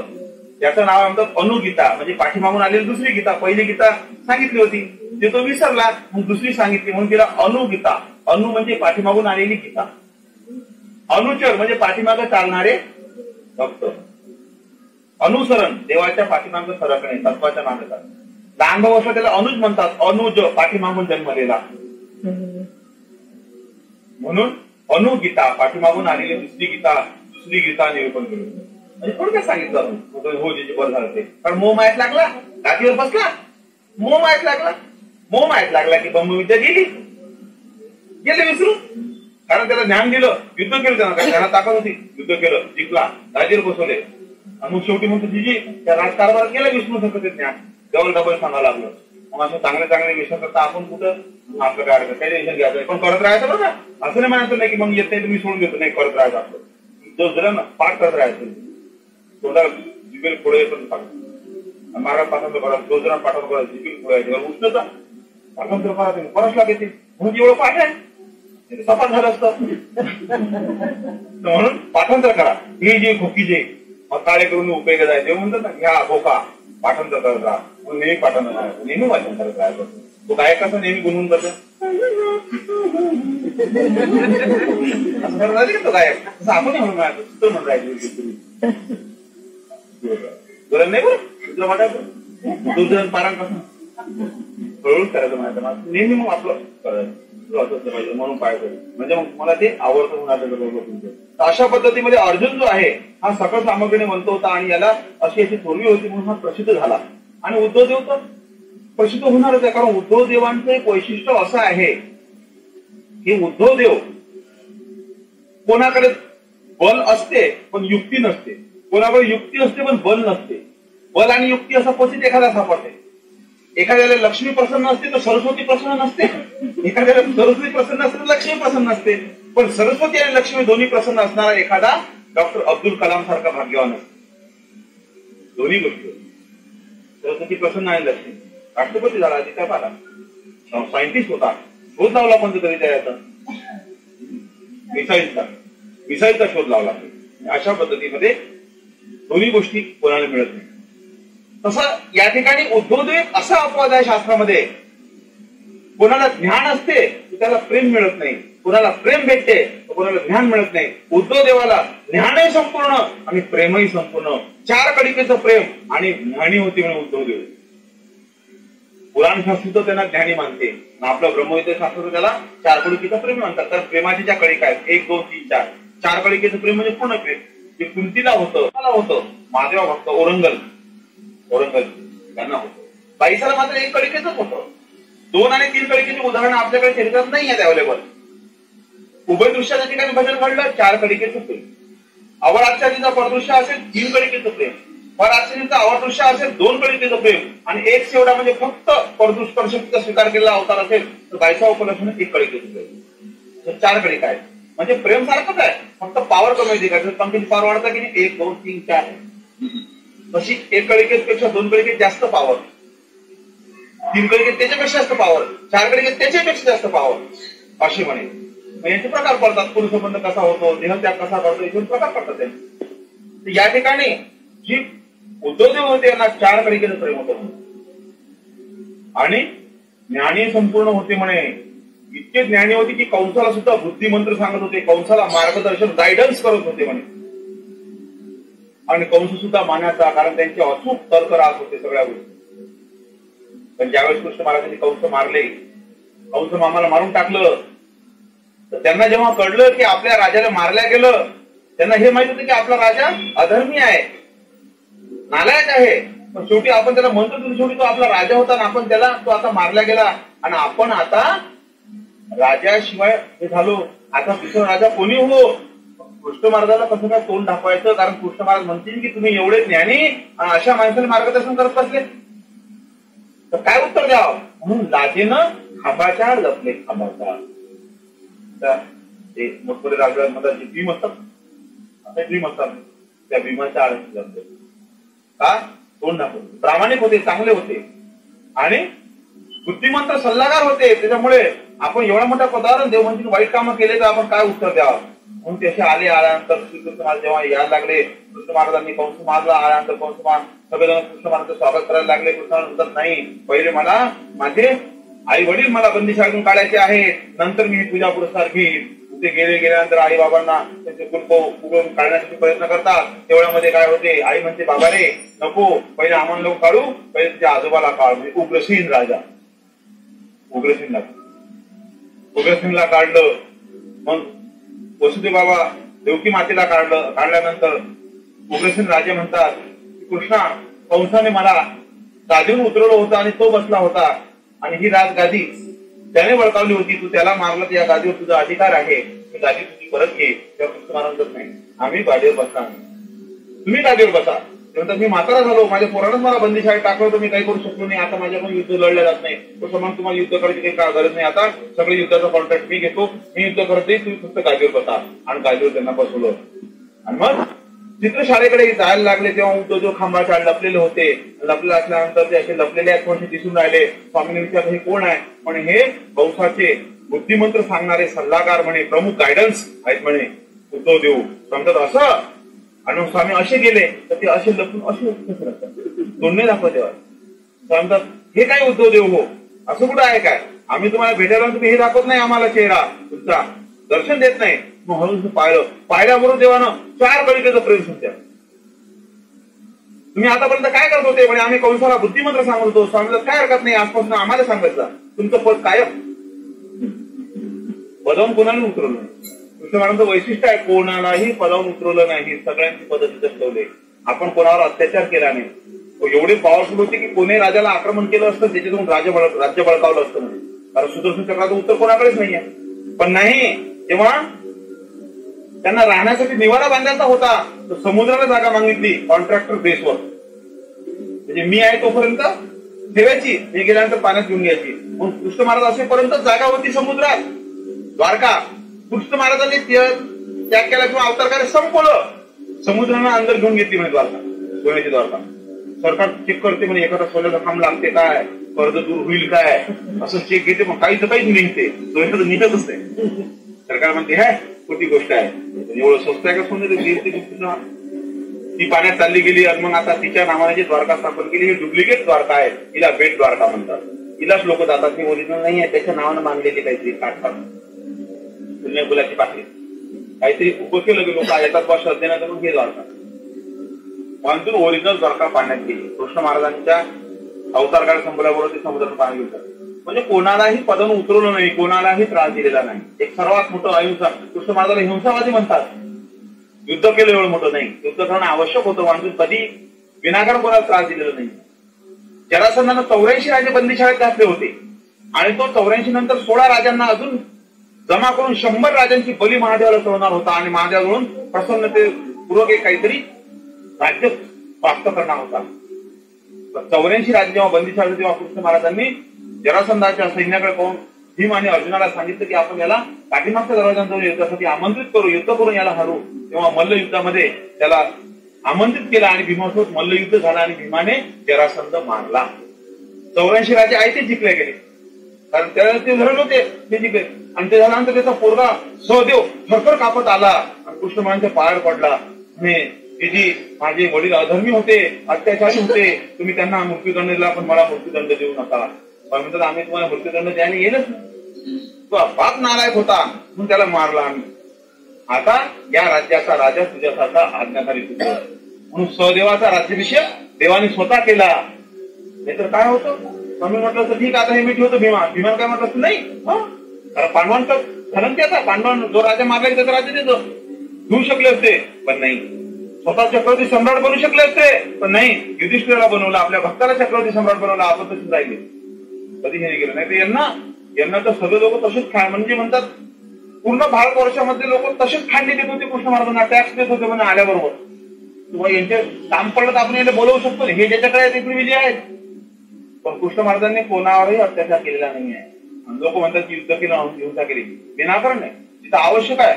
लाखो की बुद्ध बापूस मानते नाही, युद्ध करावंच लागणार आहे. सुईच्या टोकाला वेळ मागे जर तो देत नाही, कृष्ण महाराज आता लय झाली, आता मला उतरवता येते म्हणून देवाने ती उतरवली. अशा पद्धतीमध्ये उद्धवालाही प्रेम दिलं आणि अर्जुनाला ज्ञान दिलं. म्हणून ज्ञानियापैकी अर्जुन प्रसिद्ध, प्रेमियापैकी उद्धवदेव प्रसिद्ध. म्हणून उद्धव अर्जुन हे पुराण प्रसिद्ध झाले दोघ जण. पण कित्येक राजांना ज्ञान दिलेलं, पुष्कळ राजांना ज्ञान दिलं. कुंतीला प्रेम दिलं ते याच्यातच येईल. त्यानंतर 1 वाजता वृंदेलाही होतं म्हणे. त्यानंतर आणखी जे जनक राजे होते, जनकाचे वंश, त्यांनाच ज्ञान दिलं.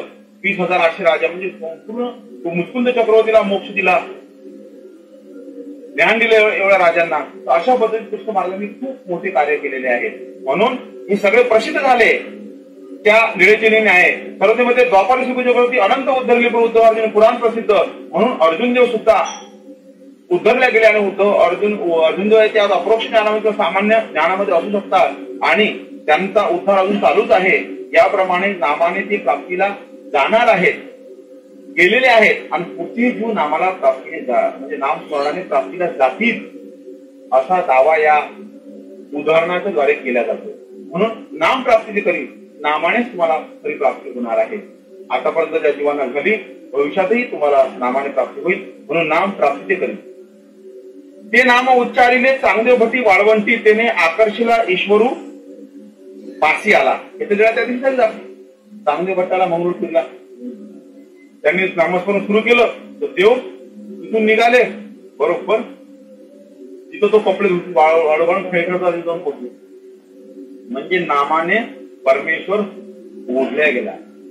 तुमच्याकडे ओढल्या जातो, परमधामोद परमेश्वर तुमच्याकडे येतो. म्हणजे नामामध्ये किती मोठी ताकद आहे विचार करा. तुम्ही परमेश्वराला तुमच्या समोर बोलवू शकता. आपल्याला परमेश्वराच्या दर्शनाला जाण्याची ताकद नसेल किंवा दर्शनाला जाऊन देऊ भेटत नाही, त्याला तुम्ही तुमच्या जवळ बोलवू शकता. पण तेवढी आर्थ लागेल, तेवढी तळमळ लागेल. आर्थ असं तळमळ असेल तर देवाला यावं लागते. म्हणतात सूरदास, सूरदास कृष्ण महाराजांचा भक्त, सगळ्यांनाच माहित आहे. पण याचा पूर्व इतिहास लय लोकांना माहित आहे. तो सांगतो. हा बिल्वजा नावाचा एक युवक आहे. सूरदास आंधळे नव्हते, त्यांनी स्वतःचे डोळे फोडून टाकले होते. त्याच्यामुळे खूप मोठं कारण आहे. म्हणतात बिल्वजा जे आहे हे अत्यंत विकारजन्य प्रकृती होती यांची. स्त्री लंपट होते, स्त्रीसाठी आसक्त. त्यामुळे पुष्कळ अशा स्त्रियांसोबत संबंध केले. पण मग काय होते, अति त्याच्यावर वाहत गेले, परंतु संतुष्टता नाही, परिपूर्णता नाही, मनाचं समाधान नाही आहे. त्यामुळे चाललं वाहत जाते. देव सुद्धा म्हणतात कोणी एक विषय असे तो पात्रा लागे देशोदेशी गावोगावी हिंदे, पात्र देखे ते तर रमे. म्हणून ते खूप त्या शोधात खूप फिरले. आणि मग एक दिवस एका वेश्येकडे गेले. तर काय झालं, त्या ठिकाणी एक दिवस गेले, दुसऱ्या दिवशी जाया होतं, पाऊस आला, पाणी आलं खूप. इकडे झोप येत नव्हती, तिच्याकडे जायचंच आहे. म्हणून मग काय झालं, रात्री बेरात्री तिथे गेले. म्हणे विजा पडपडून राहिल्या, वीज संपून राहिली, पुरा त्रास गेल्यानंतर आता तिनं वाट पाहिली बा निश्चित वेळेपर्यंत पावसाला आज येणार नाही. दरवाजा लावून टाकला, दरवाजा बंद केला. हे आल्यानंतर पाहायला लागले दरवाजा बंद, काय केलं पाहिजे. पण नाही, इथं माझ्या खूप प्रेम आहे, तिने काहीतरी व्यवस्था करून ठेवली असेल म्हणून इकडून पाठीमागून इकडून तिकडून पाहिलं तर एक दोर लटकलेला दिसला. वा, काय प्रेम आहे माझा, आणि काय इथेही माझ्यात किती प्रेम आहे, किती व्यवस्था करून ठेवली. अक्षरशः दोराला धरले, आतमध्ये आल्यानंतर ते दरवाजा झोपलेला असेल, झोपला. बघ म्हणून मी आलो. एवढ्या पावसात, एवढ्या विजा पडून राहिल्या, एवढा पाऊस, याच्यात तुम्ही कसे काय आले. ते म्हणे तुझं माझ्यावर प्रेम आहे ना, त्या प्रेमाचं प्रतीक मला पडलं. माझ्यासाठी दोर सोडून ठेवला होता की नाही, दोरात धरून आलो. त्यावेळी मी काय गेली आहे काय, दोरासाठी दोर सोडून ठेवील. मग मी तर दोर धरून आलो. म्हणे चला म्हणे कुठं दोर आहे. मग कंदील घेतला, पाय त्या लाईट ठेवून येते काही मरक्युरी पाय झाले. तो अक्षरशः 15-20 फुटाचा लंबा सर्प होता म्हणे, त्याला धरून आला होता म्हणे तो बिल्वजा. तेव्हा ती म्हणते, अरे तू माझ्या प्रेमासाठी या सर्पाला धरून आला म्हणे, तुला एवढी समजलं नाही की हा दोऱ्याची सर्प आहे. तू आला म्हणे एवढ्या धुंदमध्ये, अरे हा डसला असता तर मेला असता ना. एवढं प्रेम माझ्यावर करतो, एवढं देवावर जर केलं तर उतरून जाशील म्हणे. तेव्हा डोळे उघडले त्याचे. फार उशिरा देवा माझे डोळे उघडले, किंवा बघा हे आता हे सांगू लागले.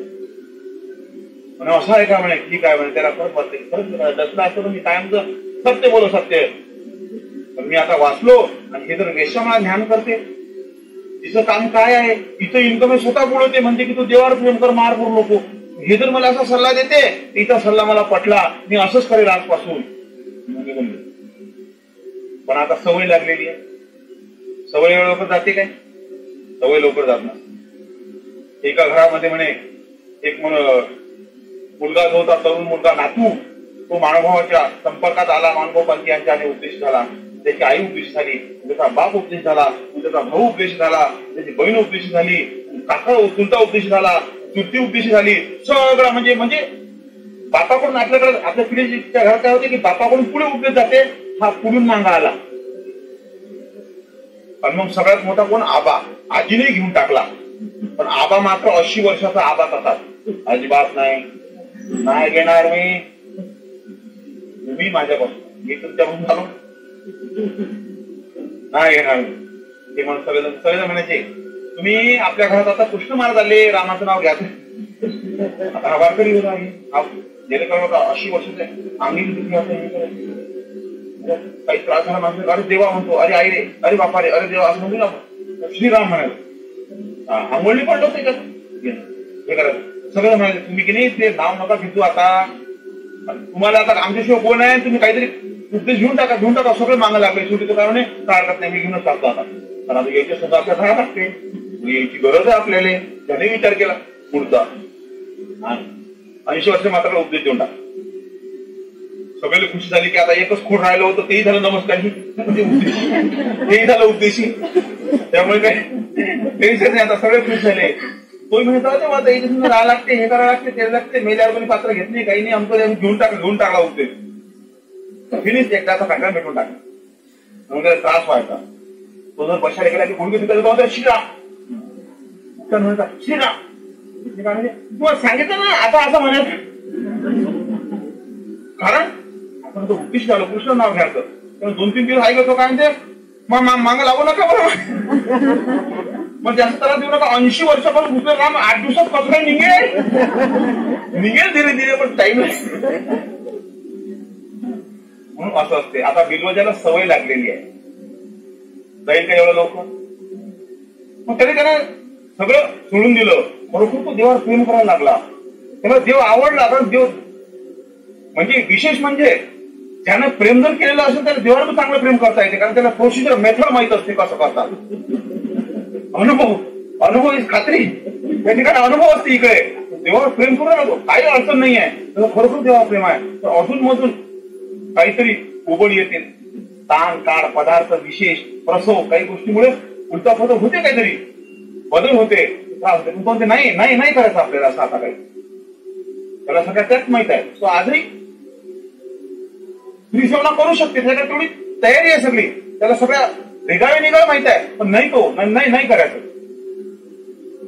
पण त्याचं मन परत त्याला त्रास देते अजून खूप त्रास देतो पण तो त्याच्यावर मात करते आणि खूप करते पण काय होते सवय नाही जात त्याची म्हणजे ती कधीतरी आठवण येतेच त्याला आणि विशेष म्हणजे तशी जरी नाही आली तर एखादी सुंदर स्त्री पुढे आली तर अचानक त्याच्या भावना बदलून जातात तो स्वतःला हेच करतो नाही मला मी करतो नियंत्रण नाही होत माझ्याकडून मग परत उठून जायचा ध्यान करायचा 2-4 दिवस त्रास होता अजून धर्मी लागायचा अजून देवस्मरण नामस्मरण करत त्याचं काय असेल कृष्णाची भक्ती करायला पण मग कसं आता शेवटी भिक्षेला जायला लागते इकडे जायला लागते तिकडे जायला लागते काहीतरी कामात असतील की नाही संपर्क होणारच तिचं दर्शन होणारच परत त्याला त्रास व्हायचा अजून मग एक दिवस मग बरेच दिवस क्रम केलं मनाला झालं खूप दिवस स्मरण चिंतन केलं एकांतात राहिला असं झाला त्याला असं वाटलं आपण जिंकलो आपण आता आपल्याला काही त्रास होत नाही परत एक दिवस असं चालला होता अचानक एक स्त्री आली अजून त्याच्या भावना बदलल्या तितका कॉन्फिडन्स आहे आत्मविश्वास आहे तयारी आहे तिला पाहत राहिला कारण ते सौंदर्य त्याला अप्रतिम दिसलं कदाचित जे पाठीमागे दिसलं नसेल ते आणि मग तो परत पाहायला लागला तिने पाहिला काय काय पाहून राहिलेले काही नाही फक्त पाहू द्या पहा म्हणे ती बी उदार पाहून घेतली पूर्ण पाहून बसला परत त्रास व्हायला काय केलं पाहिजे परत मनाला आवरलं नाही आता आपलं क्षेत्र बदललं परत खूप दिवस हे केली आता कॉन्फिडन्स मिळाला आता मला काही होणार नाही परत काहीतरी घटना घडली आणखी कोणतरी समोर आलं परत त्रास व्हायला लागला म्हणे नाही मी एवढ्या कष्टाने माझं मन एकाग्र करतो आणि हे सौंदर्य मला विचलित करून टाकते हे सौंदर्य माझ्या जीवनातून नष्ट झालं पाहिजे म्हणून मग स्वतःचे डोळे खोलून टाकले बिलवजा खोलून टाकले आता सौंदर्य नष्ट केलं आता मला काही होणार नाही कॉन्फिडन्स किती जबरदस्त आहे कारण माझ्या जीवनातून सौंदर्य नष्ट करून टाकलं आता डोळे नाही तर काय आता होणार स्वतःला तयार केलं म्हणे त्यांनी आणि मग लागला प्रभू प्रेमामध्ये इतकी सुंदर भक्ती आणि देवामध्ये इतकं माता काय आंधळ गेला गती कुठली कुठं बसला कोणी खायला आनंद देते काही आनंद देते सगळं आनंद देते पुष्टीला पुरवलं येणारे पुरवणार भक्त आहे शेवटी देवाचा भक्त आहे तो कृष्ण महाराजांना सुद्धा आश्चर्य वाटलं माझ्यासाठी माझ्या प्रेमासाठी डोळे फुलून टाकले वा ओरिजिनल म्हणतात एवढी सूरदासचे जे सूर होते म्हणे मुझे बासुरी के काना सातोही सूर तू भर दे असं भजन आहे ते सूर इतके जबरदस्त होते कारण आता विशेष नाही आहे विचलित होण्याचा कारण सौंदर्य नष्ट झालं जीवनात म्हणून सूरदास जेव्हा भजन म्हणतो तर बघा की जो इकडे तिकडे देवाच्या शोधासाठी फिरत होता सूरदास त्यांना डोळे फुले एका ठिकाणी बसला तर कृष्ण महाराज त्याचे भजन ऐकायला येतात सूरदासाची. सूरदाचं चित्र पाहा तुम्ही, तो बसलेला आहे, त्याच्या हातात एक काठी आहे आणि कृष्ण महाराजांना काठी पकडलेली असं चित्र तुम्ही पाहिलं असेल कुठंतरी. सूरदास बसला, इतकी सुंदर भाषण म्हणत होता. कृष्ण महाराज ऐकायला यायचे, रस्त्यावरचे लोक तर ऐकत होते, कृष्ण महाराज स्वतः यायचे. आणि आत्मविश्वास होता की ज्या देवासाठी मी माझे डोळे फोडून टाकले तो एक दिवस इथे येईल, मला दर्शन देईल. असा कॉन्फिडन्स असला पाहिजे माणसं. यावंच लागलं कृष्ण महाराजांना, भक्तीच तशी आहे. भक्ती तशी केली, तसं स्वतःला नियंत्रित केलं आणि स्वतःचे डोळे फोडून टाकल्यावर किती बलिदान करेल. मग एक दिवस त्याच्या भक्तीवर प्रसन्न झाले देव. कृष्ण महाराज आल्यानंतर पुढे बसले. म्हणतात एवढ्या तू मन लावून भक्ती करता कशासाठी? म्हणे कृष्ण महाराज मला भेट द्यायला येणार आहेत एक दिवस, म्हणून मी भक्ती करतो म्हणे. असं काय म्हणे? मग म्हणे इतके दिवस झाले ते तर आले नाही, आणि आता कशाहून येतील? आता हे कृष्ण महाराज एका सहजासहजी दर्शन देतात पण देतील मी तर काय चुपचाप देतील काय? नटखट आहे. ओ भीष्म सरपंजरी पडला, युधिष्ठिर गादीवर बसला, हस्तिनापूर सुरक्षित झाले. भीष्माने इकडे मनामध्ये म्हटलं की मी आता प्रांत्याग करून टाकणार, कारण हस्तिनापूर सुरक्षित झाले. युधिष्ठिरासारखा माझा आवडता पुत्र त्या गादीवर बसला, आता हस्तिनापूर सुरक्षित झाली, आता राज्याला काही धोका नाही आहे, आता आपलं काम संपलं, आता आपण सत्य बोलत सत्य तिकडे निघून जाऊ. काहीतरी इच्छा मोठीचं वरदान होतं. आणि म्हणतो मर्यादेचा विचार करायला लागला. कृष्ण महाराज पटकन ओळखलं की आता भीष्म त्या करणार. कृष्ण महाराज युधिष्ठिराला हा राज सोडा आपण कधी बी करू शकतो, पण पितामह आता देहत्याग करू राहिले, सगळं दर्शनाला चला आणि त्याच्यातून काही 2 गोष्टी शिकून घ्या, कारण महत्वाचा टाइम आहे. कृष्ण महाराज सगळे जमा केले, 5 पांडव, 6 द्रौपदी, कृष्ण महाराज 7वे, तिथे गेल्यानंतर कृष्ण महाराज पहिले शिकून दिलं योगानं अर्जुना, युधिष्ठिरा हे तुमचे आजोबा आहे, पण आजोबा आहे, आजोबाचे आजोबा हे खूप चांगले आहे, ज्ञानी आहे, राजनीती तज्ञ आहे, राजनीती तज्ञ, रणनीती तज्ञ, म्हणजे राज्य कसं चालवायचं, रणामध्ये युद्ध कसं करायचं, सगळा संपूर्ण द्वापर युगामध्ये जर रणनीती राजनीतीमध्ये जर कोणी तज्ञ असेल तर गंगापुत्र भीष्म. त्रेता युगामध्ये राजनीती आणि रणनीतीमध्ये जर कोणी तज्ञ असेल तर रावण. त्या युगाचे हे युगपुरुष आहेत, लक्षात ठेवा. तो म्हणतात रावणाचा एक सुंदर प्रसंग मला आठवला. रावण जेव्हा युद्धभूमीवर पडला, याच्या सांगता शिर उडवलं तसं नाही, बाण मारू मारू त्याचं शरीर सगळं छिन्न झालं, खाली पडला. पडल्यानंतर रामचंद्राने दुःख केलं, कारण रामचंद्राने करण्यासारखंच आहे की एक एवढा ब्रह्म वेदता, वेदांच्या वृत्तांचं ज्ञान असणारा ब्राह्मण पुत्र, मी तरी क्षत्रिय हा ब्राह्मण पुत्र, आणि सगळ्या गोष्टीमध्ये तिने लोकांचं राज्य जिंकलं, इंद्र बांधून घरी आणला होता. त्याच्या पोरानं एवढा पॉवरफुल हा रावण, जे ग्रह लोकांना त्रास देतात ते ग्रह त्याच्या बाजीखाली झोपायले, यम त्याच्या घरी पाणी भरायले, सूर्य त्याची दाढी करायले. एवढा पॉवरफुल मनुष्य गेल्यानंतर 5 मिनिट दुःख केलं. आणि काय म्हणतात, लक्ष्मणा रावणासारखा रणनीती तज्ञ, राजनीती तज्ञ असा होणे नाही, जा त्याला रणनीती आणि राजनीती विचारून ये, जा पटकनी तो प्राण सोडायच्या अगोदर त्याला रणनीती आणि राजनीती विचारून घे, कारण असं कोणाला जमणार नाही. तो पहिले तर लक्ष्मणाची तब्येतच खराब झाली. म्हणे दादा तुमची तब्येत बरोबर आहे काय? कोण्या माणसाजवळ राजनीती शिकायला सांगू राहिले? रामचंद्र म्हणतात ते सगळं बाजूला ठेवू, सद्यस्थितीला एकच विधी आहे, पटकनी जाण त्याने विचार प्राण सोडायच्या अगोदर, कारण असं ज्ञान तुला भेटणार नाही. दादाचं भक्त, कारण दादा मोठा दादा तो रामासाठी त्यानं काय नाही सहन केलं, 14 वर्ष उपाशी राहिला.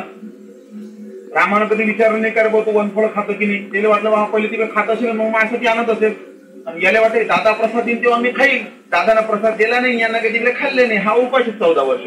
म्हणूनच म्हणतात इंद्रजित मेला याच्याकडून, कारण इंद्रजित त्याच्याकडून मरेल, तो 14 वर्ष उपाशी राहील. सगळे सिलेबस आखलेला आहे, इंजिनिअरिंग प्लॅन आहे तरच सक्सेस होते, नाही तर. मग आता दादाला म्हणून गेल्यानंतर गेला, रावण पडलेला आहे. रावणाच्या डोक्याकडे तो गेला असा, तोंडाकडे त्याच्या असा, मग तो जय श्रीराम म्हणून त्याला असे डोळे उघडले. पाहिलं लक्ष्मणाकडे, अजून डोळे लावून घेतले, त्याला काय गरज आहे गोष्टी? जिथे शान थे मरते हे शान थे. त्याला असं केलं. मग लक्ष्मण म्हणतो तुमच्याकडे मला दादांनी पाठवलं, म्हणे असं कशासाठी? म्हणे रणनीती आणि राजनीती शिकायसाठी. म्हणतो असं काय? वा वा, तुझ्या दादाने मानायला गेले का? काय डोका आहे तुझ्या दादा, योग्य वेळी योग्य निर्णय घेतला तुझ्या दादानं. त्या दादाच्या डोक्याची म्हणे मी कौतुक करतो म्हणे, मस्त म्हणे. मग एवढं स्वस्त आहे का म्हणे मान्य तुला 3 महिने मी पहिले तुझ्या दादा तुला पाठवलं, तुझ्या दादाला डबल विचारायला काय की गुरु सोबत वर्तन कसं करायचं असते म्हणून. तो म्हणे हा गुरु व्हायच्या लायकीच आहे. गेला रागा लक्ष्मण म्हणजे दादा पहिली गोष्ट तुम्ही जाऊनच उतर राहिलो, तिकून मी गेलो, तुमचं नाव सांगितलं आणि त्याला म्हटलं की रणनीती नाजीचं ज्ञान सांगा, तर तो म्हणते जाय दादाला विचारून पहिले की गुरु सोबत कसं राहायचं, हा गुरु व्हायच्या लायकीच आहे काय. रामचंद्र म्हणतात अरे लक्ष्मणा तू कसा येळा राहिला, अरे ज्याच्याजवळ आपल्याला ज्ञान ऐकायचं आहे त्याला गुरु मानाच लागते, गुरु करावंच लागते, गुरु शिवाय मार्ग नाही आपल्याला कोणता, मार्गच नाही म्हणे. अशा पद्धतीने जावं लागते. आणि तू काय केलं म्हणून मी जाऊन तुझ्या तोंडापाशी उभं राहिलो. अरे ज्याच्यापासून ज्ञान घ्यायचं त्या पायथ्याशी बसायचं असते खाली, डोक्यातून बसतो आणि मग त्या पायथ्याशी जाऊन बस म्हणे. मग लक्ष्मण डबल आला, कारण दादाने सांगितलं ऐकायच लागते. हा आला पायथ्याजवळ बसला, हात जोडले म्हणजे मला दादाने पाठवलं, मला तुम्ही राजनीती रणनीतीचं ज्ञान द्या. किंवा म्हणतात सर्व उत्कृष्ट रणनीती आणि राजनीती लक्ष्मणाला समजून सांगितली रावणानं. तेव्हा लक्ष्मण सुद्धा डोक्यात हातात वा काय तंत्र काय रणनीती म्हणजे आमच्यानं जर म्हणजे पुढच्यानं जर कधी गरुड व्यूवर असलं तर आपण इथून शेमवीवर रचायचं, त्यांना तमिळवीवर असलं तर आपण चक्रीवर रचायचं. सगळं सांगून राहिलेलं आहे बरोबर रणनीतीची सगळ्या कला सगळ्या गोष्टी सांगून राहिलेल्या आहेत.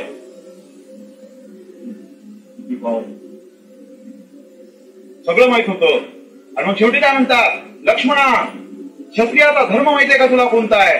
नाही म्हणे तो बी तुम्ही सांगा, कारण एवढं चांगलं सांगून राहिलं तर मग जे माहिती आहे ते बी तुम्ही सांगा. तर म्हणे क्षत्रियाचा एकच धर्म आहे, त्याने स्त्री ब्राह्मण गाईचं रक्षण करावं. जो स्त्री ब्राह्मण गाईचं रक्षण करते तो खरा क्षत्रिय आहे. आणि नेमकं हे मी केलं नाही म्हणून मी इथं आरामशीर आता आराम करून राहिलेलो. मी लक्ष्मण तुम्हाला हे सगळं माहित होतं म्हणे, सगळं माहित होतं म्हणे मला. पण कसं आहे म्हणे मी क्षत्रिय धर्माचं पालन न केल्यामुळे मी आता या ठिकाणी आलो, हे मला माहित होतं म्हणे म्हणून आलो. बघा सगळं माहित होतं म्हणजे चुकी माणसाला कुठे नाही. सेम प्रसंग इथं तसाच आहे. कृष्ण महाराज 5 पांडव आणि 6 द्रौपदी 7 जण आणि सोबत आलेले आहेत. कृष्ण महाराज युधिष्ठिरा तुझे आजोबा म्हणजे रणनीती राजनीती तज्ञ आहे. रावणानंतर या द्वापरयुगात कोणी मनुष्य असेल तुझे आजोबा पितामह तुझे, त्यांना तू रणनीती राजनीती विचारून घे. लक्ष्मणा ते नाही म्हणते आपल्याला, अर्जुना ते नाही म्हणतील, पण तू दोन्ही पाय त्याचे घट्ट धरायचे, कारण तू त्याचा लाडका आहेस, तुला ते नाही म्हणणार नाही सांगतील. पहिले युधिष्ठिरा म्हणजे तू विनंती करायची, नाही म्हटलं तर अर्जुन हे तू पाय धरायचे. बघा कृष्ण महाराज प्लॅन गेले आणि गेल्यानंतर महानाव सांगायचं नाही, कारण महानाव कुठे आलेली खरा, कारण कृष्ण महाराज नाव म्हणत आलं राजकारण. महानाव येऊ नको म्हणा, मी पुढच्या उभं राहतो. जाऊन काय करायला भीष्माच्या डोक्याच्या पाठीमाग उभे राहिले कृष्ण महाराज. तू सांगू राहिले युधिष्ठिराले असे उभे राहा. इकून 3 जण 7 आहेत ना ते युधिष्ठिराने पाय धरले. भीष्म आपले ते तिकडे रेंज जाऊन आले, जाय पाय धरले. बरोबर होता कोण मी तुमचा प्रिय युधिष्ठिर तू आलास, फार चांगलं झालं. मी तुला आशीर्वाद देतो हे राज्य तू मस्त व्यवस्थित चालव, चांगलं चालव, माझ्या हस्ते आपण सुरक्षित ठेवायचं. तुम्ही पितामह आता मला हे नाही, मला इथून राज्य करायचं, मला रणनीती आणि राजनीतीचं ज्ञान तुम्ही सांगा. बेटा राजनीती रणनीती आता काय करायला लागतं, युद्ध तुम्ही जिंकले ना, आता काय करताय ज्ञानाचं ठरवलं काय, सगळं बरोबर आहे. आता जाऊ दे, आता राज्य करा, काही मला त्रास देऊ नका, आता मला त्रास होऊन राहिला रे. हे बाण हे किती 18 दिवसापासून 8 दिवसापासून माझ्या शरीरात आहेत, मला त्रास होऊन राहिला. मी आता सांगत नाही मी काही. अर्जुना अर्जुन म्हणाला का पायावर पितामह नाही, तुम्हाला सांगावंच लागेल, कारण मला माझ्या जीवनात युद्ध करावं लागतील, मला रणनीती राजनीती सगळं ज्ञान सांगा तुम्ही. असं तसं म्हणतात. अर्जुनाचा किती डोकं चालते मला चांगलं माहित आहे, पण यांनी अशा वेळेस राज्य कारभारामध्ये आनंद सोडून हा इथे आला, जर माझे पाय धरते रणनीती सांगा, नक्की कृष्ण महाराजांचा इंजिनिअरिंग प्लॅन असला पाहिजे. ते म्हणतात अर्जुना तुला भलत्याच वेळी असं रणनीतीचं ज्ञान करण्याचं कसं काय सुचलं रे. तो पाय लागला कृष्ण महाराजांकडे. कृष्ण महाराज म्हणतात नको चुपचाप बसला. मग भीष्म ओळखतात, म्हणतात अरे तू आला म्हणून तुझा सारथी कुठं आहे. थोडं सांगू नको लागला. नाही म्हणे पितामह ते नाही आहे, शक्यच नाही. अशा आनंदाच्या प्रसंगी तुला राजनीती रणनीतीचं ज्ञान घेण्याची कला तोच सांगू शकते, दुसरं कोणाला माहित नाही. त्यांचंच काम असलं पाहिजे आणि म्हणून तुमचे मार्गदर्शकच तेच आहे. म्हणून मला असं वाटतं की याही वेळेस तेच हे असलं पाहिजे. तो म्हणतो तुमचं म्हणणं बरोबर आहे पितामह, हे आम्हाला कृष्ण महाराजांनी सांगितलं. मग कुठे आहेत ते? कृष्ण महाराज सुद्धा सांगू नको. त्यांनी असं पाहिलं तेव्हा पाहिल्यानंतर म्हणतात अरे खरं बोल कुठं आहे? आणि तुमच्या डोक्याकडे उभे आहे. भीष्माला दर्शन द्यासाठी आलेले आहे. कुठं उभे? डोक्याकडे उभे आहे. तेव्हा त्यांनी असे हात जोडले. काय म्हणतो कृष्णा? खूप लहान आहे कृष्ण महाराज, पांडवाच्या बराबरीचे, त्याचे नातूसारखे आहे. कृष्णा मी असं ऐकलं होतं की तू गोकुळात असताना नटखटपणा करत होता आणि नंतर तू नटखटपणा सोडून दिला. पण मी आजही तुला नटखटच म्हणतो, नटराज म्हणतो तुला. तू खरोखर खोड्या करण्यामध्ये पतित आहे. अरे बाबा मी या शय्येवर पडलो, मला तुझं दर्शन घ्यायचं होतं म्हणून मी थांबलेलो आणि नेमकं मला दर्शन देत नाही. पाठीमागं उभा राहतो. माझ्या समोर ये, मला दर्शन दे. कृष्ण महाराजांचं दर्शन देतो पण रणनीती आणि राजनीतीचं ज्ञान सांगा लागेल. पाठ आहे कृष्णा. यावेळेस सुद्धा तू मला त्रास देतोस. अरे मला राजनीती रणनीतीचं ज्ञान सांगायला लावतोस. अरे माझ्यापेक्षा तर खरा रणनीती आणि राजनीती तू आहेस. म्हणून तर भीष्म आरामशीर झोपलेला आहे. हा काय म्हणतो तो, तुम्ही माझ्यापेक्षा तज्ञ आहात म्हणून तर मी इथं पडलो. नाही तर मला पाडण्याची ताकद महादेवाच्या अतिरिक्त कोणाकडेच नव्हती. शंकरजी फक्त पाडू शकले असते, बाकी कोणाकडेच ताकद होती. इंद्र सुद्धा युद्धात हारून जाईल भीष्माचा. पॉवरफुल निष्काम कर्मयोगी आणि अर्जुन बी नाही, कोणीच नाही. म्हणून मला या युद्धात तू तर शस्त्र उचलण्याचं ठरवलं होतं. म्हणून तुझा विषय जर कट केला तर मला शंकराच्या तिथं कोणी पाडू शकत नाही. तू पाडू शकला असता. तू सुद्धा रणनीती आणि राजनीती खेळला आणि मला साप्त मरेल लाठीनं तू ते मला पाडलंच नाही शेवटी. म्हणून तुझ्याकडे भीष्म काय बोलती मोठी गोष्ट आहे. एक काय 1000 भीष्म युद्धात आले असते ना, तू असे झोपले असते आरामशीर. म्हणून तू त्यांना ज्ञान दे. वाटलं मी तुझं ज्ञान ऐकतो, तसं नाही. माझ्याकडे ज्ञान आहे पण हे तुमचे वंशज आहे, तुमचं ब्लड रिलेशन आहे. तुमच्यावर जेवढी श्रद्धा आहे तेवढी माझ्याकडे राहणार. म्हणून तुम्ही सांगा यांना राजनीती. तेव्हा भीष्माने सर्व उत्कृष्ट रणनीती आणि राजनीती सांगितली. इतकी सुंदर होती, इतकी जबरदस्त होती की ऐकून सगळे दंग झाले. मग त्याने एका ठिकाणी सांगितलं, त्याने बी शेवटी कुठं आणलं? क्षत्रिय धर्माला आणलं. क्षत्रिय धर्म कसा असतो म्हणे, तो स्त्री ब्राह्मण गायचं रक्षण करतो, तो क्षत्रिय नेमकं माझ्याकडून हे झालं नाही म्हणे. म्हणून मी या ठिकाणी पदच्युत क्षत्रिय झालो आणि या ठिकाणी जमीन पडलो. तेव्हा द्रौपदी हसली बंधूंनो. कारण द्रौपदी हसण्यासारखाच प्रसंग आहे की एवढं चांगलं ज्ञान सांगू राहिले आणि मग हे ज्ञान त्याची कुठे गेलो होतं? झोपलं होतं काय? जेव्हा माझं वस्त्रहरण चालू होतं त्यावेळेस मी तर तुमच्याकडे आले होते रिक्वेस्ट करायला, विनंती केली, मी मला मागणी केली की मला हे करा. त्यावेळेस तुम्ही चुपचाप बसलेले होते. भीष्माने खूप सुंदर उत्तर दिलं बंधू. सुवर्ण स्नान घेऊन काय म्हणतो, तुझं म्हणणं अगदी बरोबर आहे. जवळ आहे म्हणे माझ्या. जवळ बोलावं लोकांना हात फिरवलं. तुझ्या प्रश्नाचं उत्तर द्यासाठीच कदाचित मी जिवंत होतो. मला तुझ्या प्रश्नाचं उत्तर देताना खूप आनंद वाटत आहे. कारण तू विचारण्याचा धाडस केला. बरोबर आहे तुझं म्हणणं की तू ज्यावेळेस मला म्हणायला आले त्यावेळेस मी चुपचाप बसलो, खालीमान घातले आणि काही बोललो नाही. त्यावेळेस बेटा मी दुर्योधनाचं अन्न खाल्लं होतं. दुर्योधनाच्या अन्नाने माझी बुद्धी भ्रष्ट झाली होती. माझं ज्ञान मावळलं होतं अज्ञानाच्या अंधाराने. धूर अग्नी बघा की ते जे अग्नी सगळं जाळून भस्म करू शकते, पण जर का त्या धूर घुसला ना अग्नीला खाऊन टाकते. मग तुम्हाला नळकांडीनं फुका लागते चुलीमध्ये, मग जाळ होते. म्हणजे अग्नी सुद्धा धूर जो असते तो अग्नीला गिळून टाकते म्हणे. एवढा प्रखर अग्नी प्रचंड ताकद आहे. कोण गिळते?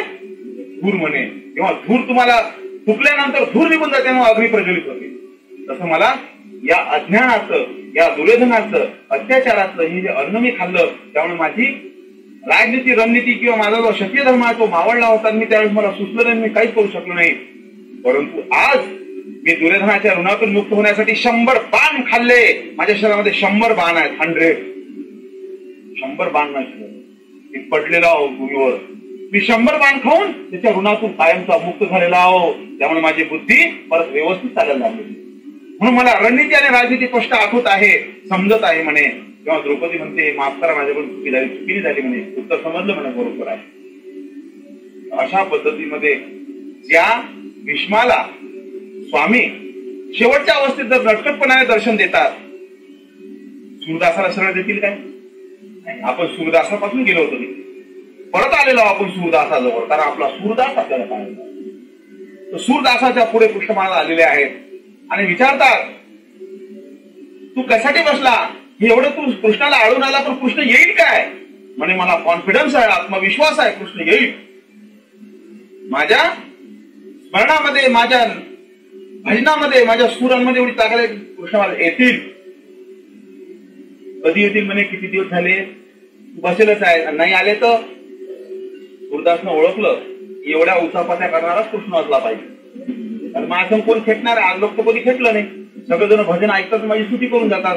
हा म्हणते दर्शन देणार नाही, म्हणे तुला कृष्ण महाराज दर्शन देणार नाही. तू म्हणते मला कृष्ण महाराजांनी दर्शन दिलं. बघा, डोळे नसताना सांगतो मला कृष्ण महाराज दर्शन दिलं.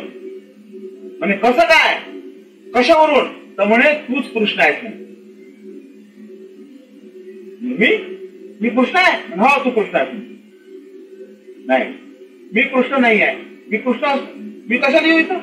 तुला माझी गरज आहे, मी कशाला येऊ? नाही म्हणे, माझा कॉन्फिडन्स आहे, माझा आत्मविश्वास आहे की तू इथे येणार, तू आलेला आहेस म्हणे.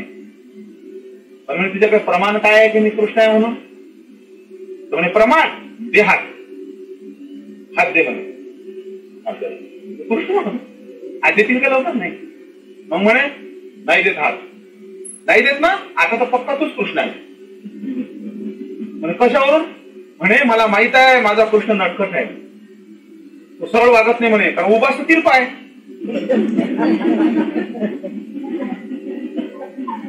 तिरपी कंबर इथे, त्याच्यात ती आळी. म्हणून माझा कृष्ण नटखट. एका जणांना प्रश्न विचारला, कृष्ण तिरपे कोण उभे आहेत? तिरपे अशी उभे आहेत म्हणे की ते पहिले तर कोणाला समजतच नाही, तिकून समजले तर कोणाच्या हृदयात घुसत नाही, कारण तिरपी वस्तू जाते का लवकर? आणि एकदा कधी ठोकता करून जर घालून दिले तर कोणा बापाकडून निघत नाही. कृष्ण असे आहेत, निघतच नाहीत. मग एकदा लोटून दिले जाते. म्हणून ज्याच्या हृदयात कृष्ण घुसलेला आहे तिथं कोणी घुसू शकत नाही. No entry. काही करा तुम्ही, कृष्ण निघत नाही. आणि म्हणून ते म्हणतात की तू कृष्ण आहेस, कारण माझा कृष्ण नटखट आहे, कधीच सरळ वागत नाही. तू माझ्यासोबत असा वागू राहिला ना, कारण मी प्रेमानं हात मागू राहिलो, तू हात देत नाहीस, तूच कृष्ण आहेस. म्हणतो बरोबर, तू बरोबर ओळखलंस, मी कृष्ण आहे. मग ठीक आहे, तू नटखट आहे ना, नटखटच राहा. मी तुला नटखट सारखाच भेट दे मला तुझ्यासारखी. तू आपली काठी घेतली, कारण आंध्र माणसं काठी असते, मी काठी धर म्हणे. तिकून कृष्ण महाराजांनी काठी धरली, तिकून त्याने धरली, कारण एवढा अधिकार नाही आहे सरळ सरळ भेटीचा. मग भेट झाली तर शेवटी बघ म्हणे कृष्ण. म्हणून डोळे नसताना मी कृष्ण प्राप्त केला. आपल्याला डोळे आहे, पण आपण डोळे लावून झोपून घेतो, स्मरण नाही करत. मरणाले बसलो कृष्ण कृष्ण, आपण डोळे लावून घेतो. त्यानंतर हा झोपला, मी ती याच्यासाठी संपला. सूरदासाला डोळे नसताना कृष्ण महाराज ऑनलाईन उपस्थित केले समोरासमोर. म्हणे असं राहू दे म्हणे, नाही दर्शन दे, कारण मी इतका पापी आहे की तुम्हाला दर्शन देणार नाही. माझ्या काठीला हात लावा. तुम्हाला काठीला हात लावला, ठीक आहे. आता एक विनोद केला, दर्शन देण्यासारखं झालेला, काठीला हात देव. मग काठीला हात दिला स्पर्श. आणि अशा पद्धतीने सूरदासाला कृष्ण महाराज भेटले. मग आंध्राला जर देव भेटू शकते तर आपल्याला भेटणार नाही काय? पण आपण तयारीच करत नाही. किती भक्त होऊन गेले. या भक्ताला डोळे फोडावे लागले, मीराबाईने विष प्यावं लागलं. मीराबाईने विष पिणार म्हणजे चांगल्या चांगल्या भक्तीच्या परीक्षा होतात, तर मग आपल्या कोण नाही होणार. लोक म्हणतात बाबा चांगल्याच्या मागत देव खाऊन लागते. अरे पण चांगल्याला देव भेटते ना. हे असे भक्त होते की त्याने भक्ती सोडली काय? नाही भक्ती सोडली अजिबात. विष पेटला, घेऊन टाकलं, काय होतं? हा देवाचं अमृत बनलं. कॉन्फिडन्स आहे भक्ताला की माझ्या विषाने मी मरणार नाही, ते अमृत बनेल. अमृत बनलं, अमृत समजून घेऊन टाकलं. म्हणून भक्त खूप श्रेष्ठ आहे. चक्रधर स्वामी म्हणतात, बाई भक्ताची थोडी देवाची जाणे म्हणजे आम्हीच जाणू शकतो, कोणालाच कळणार नाही. ज्ञानिया सुद्धा काही प्रमाणातच कळते ज्ञानियाला भक्ती परमेश्वराची. भक्त काय चीज आहे ज्ञानियाला काही प्रमाणातच कळते, पूर्णपणे त्याला कळत नाही. देव म्हणतात फक्त आम्हालाच माहित आहे भक्त काय चीज आहे. जो होत नाही विभक्त त्याचे कोणते भक्त जो कधीच सोडत नाही परमेश्वराला, काहीही हो, विभक्तच होत नाही तो ओरिजिनल भक्त. चिटकला सोडतच नाही परमेश्वराला. कोणी काही म्हणो ओरिजिनल भक्त. याला कोणा काही म्हटल्यावर कोणी भक्ती सोडून देत असेल ना, डुप्लिकेट भक्त. कोणी काही सांगितलं तुम्ही एवढं करता असं पण आता देवपूजा पण डुप्लिकेट. काही झालं नांदीच लागायचं, नांदी लागते. पांडव देवाच्या नांदी लागायची. काही झालं कोणाला सांगायचं कृष्ण महाराजांसाठी कामं करावं लागले की नाही, 18 दिवसाचा प्रवास लागला की नाही, म्हणून देवाला इतकं देवाच्या हे करावं नाही, इतके प्रयत्न करा तुम्हाला होऊ शकणार नाही. तर अशा पद्धतीमध्ये परमेश्वर सुद्धा तुमच्यापर्यंत पोहोचतो केवळ तुमच्या भक्ती आणि नामस्मरणाने. तुमच्या जवळ येतो. सूरदासाला मिळाले, सूरदासाला भक्ती दिली, भक्तीचं फळ दिलं, मीराला मिळाले. आपल्याला का मिळणार नाही? हे जीव होते की नाही. ठीक आहे बाबा, अर्जुन देवाची पात्रता आपली नाहीये, उद्धव देवाची पात्रता आपली नाहीये, आपल्या तो कोणते त्या भक्तांचे गुण नाही. पण मग आता हे तर आपल्या अलीकडचेच आहेत, कलियुगातलेच आहेत. आपण बी कलियुगातले आहेत. द्वापर युगाचा माणूस म्हणतात तो पॉवरफुल होता. आपण तर कलियुगातले, एकाच युगातले, आपण युगातले नातं आहे आपले, ते आपल्या युगातले, आपण त्याच्या युगातले. म्हणून आपण का करू शकत नाही, पण आपण तेवढं तयारच होत नाही. आपण मनापासून तेवढी तयारीच करत नाही. मनापासून तयार व्हा, सगळ्या गोष्टी सिद्ध होतात. मनातून स्वामी सुद्धा म्हणतात, अंतकरणापासून पुरुष उठी त्याची नेणू कोणाची सिद्धी नाही. मनापासून जो उठला, तयार झाला, सिद्धी होऊन जाते. तसंच होते. अंतकरणात इच्छा ठेवली, महादेशाने वस्त्रपूजा करायची इच्छा ठेवली, झाली की पुरी. वस्त्र भेटलं की चांगलं, अंतकरणाची पुरी होते. आपल्या पंथामध्ये सोमनबास देमनबास ही कथा आहे. सोमनबास देमनबास ही यांची नंतरची नाव आहे. याच्या अगोदर त्यांचे वेगळेच नाव होते. आणि दोघ जण एकामेकाचे हाडवैरी होते. भांडण होते गावातले, पाटील भांडण, त्या परंपरेचं भांडण या परंपरेचं. त्याच्यातला एक दुसऱ्याला मारायला चालला होता. एक दुसऱ्याला मारायला चालला होता. रामधरणाकडची गोष्ट आहे. रामधरा बुलढाणा जिल्ह्यामध्ये तिथं कविश्वर वासांचा मार्ग होता म्हणतात. ते अजून कोणी अधिकरणात होता काय माहिती. तो म्हणे त्या दऱ्यातून त्या दुसऱ्याला मारायला चालला होता भांडणाच्या प्रकोपामुळे. आणि जेव्हा तो त्या अशाच पद्धतीने ते अधिकार निरूपण करत होते, मार्गाची पोथी चालू होती, तो तिथून चालला होता रामदऱ्यातून. तर त्याला योगायोग या सूत्रपाठामधली आत्मघातकी अशी कमी ठाव नाही नायका ही टीका चालू होती. म्हणजे हे शास्त्र चालू होतं. त्याला कानावर शब्द पडून गेले अचानक. आत्मघाताला कुठची जागा नसते. तो चालला होता आत्मघात करायला. त्यामुळे रेंज मध्ये रेंज आली, त्याला नंबर लागला. तो इथून आपण तर आत्मघात करायला झालो, नेमका आपल्या कानावर आत्मघातचा शब्द पडला. देवाचं काहीतरी साह्य असलं पाहिजे. त्याला लगेच थांबून घेतलं. तो काय हळूच काय करतो, त्या आडोशाने ऐकायला लागतो. मग आता कसं पूर्वीच्या काळात, आता ते त्यामुळे खूप चांगलं झालं की कोणाला पोथी ऐकू देतात. जनरल पोथी झाली आता. पूर्वी अजिबात ऐकू देत नव्हते म्हणे. अधिकारी असलं तर पोथीच ऐकू देत नव्हते, उठून द्यायचे म्हणे. उपदेशी असूनही ऐकू देत नव्हते. आता बिगर उपदेशी ऐकतात. त्यावेळेस असं प्रकार होता. मार्गाची पोथी कोणाला ऐकायला भेटत नव्हती, कारण ते ब्रह्मयुग असते. तो असा हळूच येऊन बसला त्या ऐकणाऱ्याच्या पाठीमागं. डोळ्यामध्ये लक्ष ठेवणार असं त्यानं लगेच सांगायला, लगेच लक्ष जो ठेवणार आहे त्याने काय केलं, मधातून एक शब्द उच्चारला. म्हणजे समजा वाचक अधिकरण पोथी सांगते, अधिकरणाचं लक्ष सगळीकडे आणि पोथी वाचताना तिथं आहे. आणि मग काही कोणी आला गेलं अचानक कोणी, तर मग त्याचा इशारा द्यासाठी त्याने मधातच काहीतरी शब्द उच्चारला म्हणे. त्याचे शब्द होते वेगवेगळे म्हणे. जसं आडपान, आळपान वाचता वाचता मदत काही त्याचा आळपान इथपर्यंत वाचलं गेलं म्हणून त्यांनी सांगितलं. आळपान म्हणजे अडथळा आला. त्याला दुसऱ्या म्हणायचे शुभ्र काहीतरी शब्द उच्चारायचा ठरलेला. पाठांना समजून जायचं कोणतरी अन्य बसला. मग त्यांना लगेच काय करायचं माहितीये का, त्या सूत्रपाठाचं ट्रान्सलेशन लगेच गीतेमध्ये करून टाकायचं. ऊर्ध्व मूलमत शाखम अश्वत्थम प्रावरव ना. आता तर सिरियल चालू होती, मग झाली वाशिम पावडर निर्माण.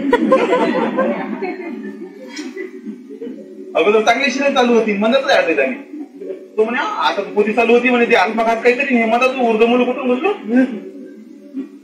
लगेच बोध झाला की नाही काहीतरी गडबड आहे, आपल्याला हे ऐकून नाही राहिले. मग काय झालं, एक दोन श्लोक आखाणले, पोटी उठली, डायरेक्ट आला अधिकारणापासून. त्याने सांगितले, बघा मी आता हे नंगी तलवार घेऊन आत्मघात करायला चाललो होतो, तुमचा आत्मघात शब्द ऐकला, माझ्यावर परिणाम झाला, म्हणून म्हणे मी या ठिकाणी बसलो आणि ऐकायला लागलो की आत्मघात केला नाही पाहिजे, खूप खराब असते, म्हणून मी ते तलवार इथं ठेवली. मला तुमच्यापासून बोध झाला आणि मला अजून ऐकायचं होतं, तुम्ही म्हणता तसे दुसरं सुरू केलं, मला ते सांगा काय आहे. ओळखलं, अधिकारी आहे, कारण एका शब्दात बोलत होते, त्याच्या इथं अक्षी पूर्ती सांगून समजत नाही कोणाले. म्हणजे काय मी काय बोललो बा, लोक हसायचे, मी हसायचं ना आलो घरी.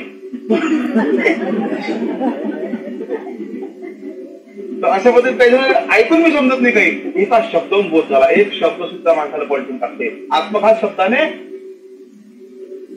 सोमन पासाचं जीवन लेमन बा दोन तर केलं नाही, बोलतो जीवन बदललं. आणि ते म्हणतात मला सांगा, किंवा ते म्हणतात ठीक आहे, तुम्हाला शब्द तुम्ही बरोबर पकडला, बरोबर आहे, तुमचा आत्मघात करणाऱ्याला कुठेच जागा नाही आहे, आत्मघात खूप खराब असतो, त्याच्यापासून नरक होतात, पण हे आम्ही तुम्हाला तेव्हा सांगू तुम्ही कोणाला मारायला चालले होते. म्हणजे त्याचं माझं म्हणणं आहे की त्याला कायमचं संपादन चाललं होतं, तुमचा शब्द ऐकलं म्हणून मी असं वाढलो. असं आहे काय, ठीक आहे, तुम्हाला काय करावं लागेल, ती प्रोसिजर करावं लागेल, मग आम्ही तुम्हाला या आत्मघात शब्दाचा अर्थ सांगू. नाही काय म्हणजे अंगाला शेण माती लावा, म्हणजे अंगाला आपण लावतो की आपण शेण माती लावायची, तोंडामध्ये गवताची काळी घ्यायची आणि तुमचा जो वैरी आहे त्याच्या पुढे जायचं म्हणे, हात जोडायचं, म्हणायचं मी तुमच्या पुढे साष्टांग दंडोत घालतो, आजपासून तुमचं माझं वैर संपलं, मी आता अध्यात्माकडे जातो. कारण शेण मातीला अंगाला लावली म्हणजे तुम्ही माती तुल्य झाले, तोंडामध्ये गवत घेतलं म्हणजे तुम्ही गाय झाले आणि गाईला मारत नसतात. आता सांगितलं श्री ब्राह्मण गायचं रक्षण झालं, गाईला मारतात काय नाही, गाय म्हणजे माय, दूध चालते बाळाला, मस्त चालते काय, डॉक्टर कांते गायची दूध चालते, गाय म्हणजे माय, गाईला तुम्ही पवित्र पण ठेवा, तिचं तिला मारू नका. म्हणून मग गवताची काळी थोडा घेतली, तुम्ही गाय बनले, आता कोणीच तुम्हाला मारणार नाही. जर एखाद्या राजाला युद्धामध्ये जर मर्यादा नसेल, तो पटकन काय करायचा, शस्त्र फेकून द्यायचा, तोंडात गवताची काळी घेऊन त्या पुढच्या राजाच्या पुढे जायचा, तर राजा मारणार नाही त्याला. आता कारण गायला शरण दिलं पाहिजे. महाभारताचा एक सुंदर प्रसंग मला बघा, प्रसंगाने आठवला. कारण प्रसंगात भीमाने काय केलं म्हणे, प्रतिज्ञा केली होती की दुःशासनानं असं असं केलं, द्रौपदीचे केस वाढले, म्हणजे हात तोडील, त्याचं छाता फाडील, याच्यात रक्त पिल, सगळ्या प्रतिज्ञा मी पूर्ण करतो आता. कारण मल्लयुद्धामध्ये युद्ध झालं, 3 तास चाललं, पडल्यानंतर त्याला त्या दुःशासनाला उचललं, म्हणे मी आता माझी प्रतिज्ञा पूर्ण करणार आहोत, त्याचा हात उचलून फेकीन दोन्ही बी, छाता फाडील म्हणे मी असा हनुमंतासारखा, आणि त्याच्यातून ब्लड शोषण रक्त पिल म्हणे. पांचालीला घेऊन जाईन एक आंदोळीवर केसर लाय, खोबऱ्याचं तेल, कारण ती दुसऱ्या कंपनीचं लागत होतं, डायरेक्ट दुःशासन कंपनी, दुसरं चालणार नाही. अटीच तशा होत्या. कृष्ण महाराज हे अशा अटी म्हणून ठेवल्या, म्हणून मला करायला लागलं, नावमा बदला झालं, मी युद्ध केलं, तुम्ही तर प्रत्येक घेऊन ठेवले खोबऱ्यात ते पाहिजे. मला सांगितलं हो तुमची भक्ती खल्लं सांगा, मला तुम्ही पाला पाडला म्हणजे कृष्ण महाराज सगळं याच्यासाठी करावं लागलं, नाव तुझं बदला. म्हणजे युद्ध कोण केलं विचारा तुम्ही कोणाला, का मागा युद्ध कृष्णानं बदलावी, चांगल्या माणसाची बदलावी. ते 100 पोरं मारले या भीमानं, आणि त्या गांधारीने त्या भीमाला शाप द्या, तर म्हणे माहिती तो पोरगा आहे म्हणे, मग शाप कोणाला द्या म्हणे, तो कृष्ण महाराज उरलेले तेच देऊन टाकला शाप, किंवा कुणाला सत्यनाश होईल. कृष्ण महाराज हे पाय चांगले कामं म्हणून करून सोडून दिलं पाहिजे, चांगले कामं केले शापाचं गिफ्ट भेटलं, शाप द्यावे, तुझ्या कुणाला सत्यनाश होईल. कृष्ण महाराज काय अर्थ, चांगलं गिफ्ट दिलं माहिती, असेच घेत जाते. संपले काय अजून आहे काही, किती मोठं आहे म्हणे, आता पुढच्या मला दिसायला द्यायचं कामच नाही म्हणजे काही, किती मोठं गिफ्ट दिलं. पण कृष्ण महाराज स्मित हास्य करतात, याला म्हणतात स्थितप्रज्ञ. शाप दिला गांधारीने तेव्हा स्वामींच्या मुखावर स्मित हास्य होतं, याला म्हणतात निष्काम पुरुष, निर्हेतुक पुरुष. तिथं तर एक शिवी दिली ना तर त्याच्या कपाळावर 12 वाजता पाच बी नाही म्हणते, म्हणून नाही पैशाकडे पाहणार. कृष्ण महाराज एवढे, युधिष्ठिर म्हणतो आई असं काय करून राहिली तू, हे खूप खूप मोठी गोष्ट आहे. कृष्ण महाराजांनी काय केलं नाही, त्याला शाप द्यायचा, शाप देऊन टाकला. युधिष्ठिराला कळवळ आहे, भीमाला कळवळ आहे. पांडव रडून राहिले की तुम्ही त्यांना कशाला देऊन राहिले, आम्हाला द्या ना, आम्ही मारले तुमचे पोरं. नाही शेवटी पोरं झाली. आणि कृष्ण महाराजांना सांगितलं काय करणार, मला हेच पाहिजे होतं. या गिफ्ट साठी तर नाही केलं सगळं. हॅपी बर्थडे साजरं त्यासाठी केलं. अशा पद्धतीमध्ये चांगल्या माणसाला नेहमी वागलोय. म्हणून टेन्शन घ्या तरी चांगला जो करणार आहे ना त्याच्या मागचं हे असंच गिफ्ट येणार आहे. त्यामुळे गिफ्ट आल्यानंतर स्वीकार करावा आणि म्हणून मी निष्काम कर्मयोग्य आहे. म्हणून एवढी तयारी लागते. म्हणून आपली तेवढी तयारी नसते, आपल्याला बदल होतो. तर या ठिकाणी दुःशासनाला उचलला आणि म्हणे हा दुःशासन आता गाय आहे. बघा काय म्हणतो, चुकला भीम चुकला. हा प्रतिज्ञा पूर्ण कर, हात तोडून टाक, हाताफाड, रक्त काढ, पी, तिला बी नेऊन दे तेला लावायसाठी. पण चुकला कुठं, हा दुःशासन गाय आहे म्हणे, गाय. आणि मी सिंह आहे, सिंह. कोणाची जर ताकद असेल म्हणे या युद्धभूमीवर, सोडा माझ्या तावडीतून. अर्जुनाचा क्षत्रिय धर्म जागृत झाला, कारण अर्जुन जातिवंत क्षत्रिय होता. अर्जुन जातिवंत क्षत्रिय आहे. तो कधीच स्त्री ब्राह्मण गाईचा अपमान करणार नाही. त्यामुळे त्याने म्हटलं, कृष्ण महाराज, कृष्णा आता म्हणे मी या भीमाला मारतो, कारण हा गाईला मारून राहिला आहे म्हणे. मी गाईचा रक्षक आहे. लगेच रथून उतरला आणि हे कृष्ण महाराज काय करा भाऊ, याचे भांडणं मिटवता माय पंचायत घेऊन राहिली बाई सगळी. काय करू, कॉन्ट्रॅक्ट घेतला तर साहेब कृष्ण महाराज पुढे पोहून राहिले. हा पुढे गेला म्हणे. त्याला म्हणे भीमा सावधान. मला म्हणतात का काय लेखो येड्याचा बाजार आहे.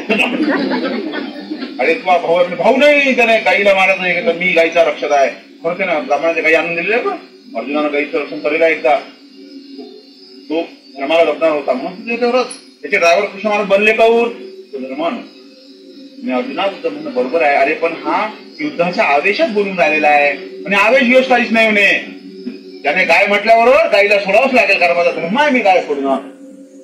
कृष्ण म्हणतात रिलॅक्स, काय लेखा भीमा जे करायचं करणं मुकाट्यानं वडलं कसं कल्ला कसं करायला. त्याने ऐकून गेलं ना, काय की म्हणजे गरज आहे का, तो म्हणे आपलं असं काम, आपलं तंत्र बिघडले काम, काही बोलतो.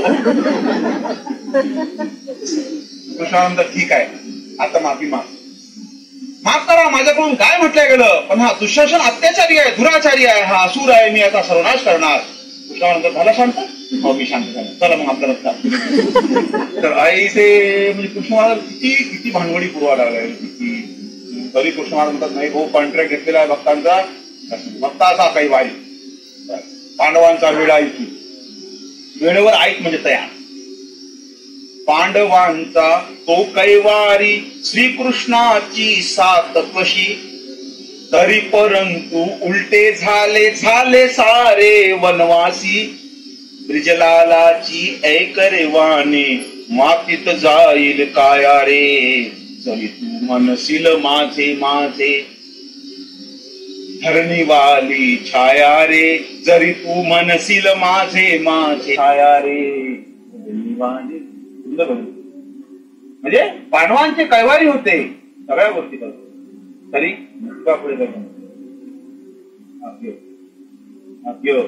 महत्वाचा पूर्वजोड, त्याला पूर्वजोड म्हणायचं. आपण तिथून त्याच्या पुढे गेला, त्यानं ओळखलं की हा मला शरण आला, म्हणजे काय झालं म्हणून मला आत्मघात शब्द ऐकू आला, त्यामुळे मी सुधारलो. मला असं वाटते की मी इनाकडून तुमच्यासोबत वर ठेवायचं नाही, ते वर मला संपून टाकायचं आणि आजपासून तुम्हाला शरण आलो. मी आज तुमचा माझा काही विरोध राहिला नाही, तुमच्याच माझ्या खानदानीचा विरोध मिटला आणि मला आता मुक्ती द्या. किंवा तो म्हणायला लागला, हा इतका खतरनाक ना शत्रू, ना पुढे लंबा पडते, आडवा दंडोत घालते, अंगाला शेणमाती लावते आणि मला काय म्हणून माफी मागते. हा जर एवढा सुधारला तर मी कधी सुधरेल? तुला ठीक आहे, मी बी तुमच्यासारखाच होतो म्हणे आजपासून, त्याला मी अंगाला शेणी माती लावली वगैरे असतो म्हणे, मी बी तुमच्यासारखं झालो म्हणे. नाही तुम्ही कसं केलं म्हणे, मला ते ध्यान सांगणार आहे, मला बी ध्यान ऐकायला मी येतो. त्याला मी त्याच्यासमोर माफी मागून घेतली, क्षमा मागून घेतली. दोघे जण आले, परिषद झाले, त्याच्यावर शास्त्र अभ्यासलं, ब्रह्मविद्येचं शास्त्र अभ्यासलं आणि दोघे जण महात्मे झाले, सोमन आणि देवी. सोमन बास याच्यामध्ये याचा सोमन हे सोमनदास आहेत, ज्यांना आता अनुसरून घडलं. तो शास्त्र झालं, अटमोजन करत निघाले आणि त्या मनात 3 इच्छा होत्या. 3 इच्छा. पहिली इच्छा, तुम्ही गोविंद महाराजांच्या राजमठाचं दर्शन घेऊन येईल, कारण ते तिकडल्या मराठवाड्यात इकडे यायचं आहे ना, त्यावेळेस पहिल्या लागतो. पहिली इच्छा. दुसरी इच्छा, कविशर बसवांचा शिष्य परशुराम दास, पंथाचे 4थे आचार्य आणि गगना गवसनी परशुराम गगनाला गवसनी घातली, उपलक्षणी एवढे थोर आचार्य आपण होऊन गेले, त्यांचं दर्शन मला झालं पाहिजे.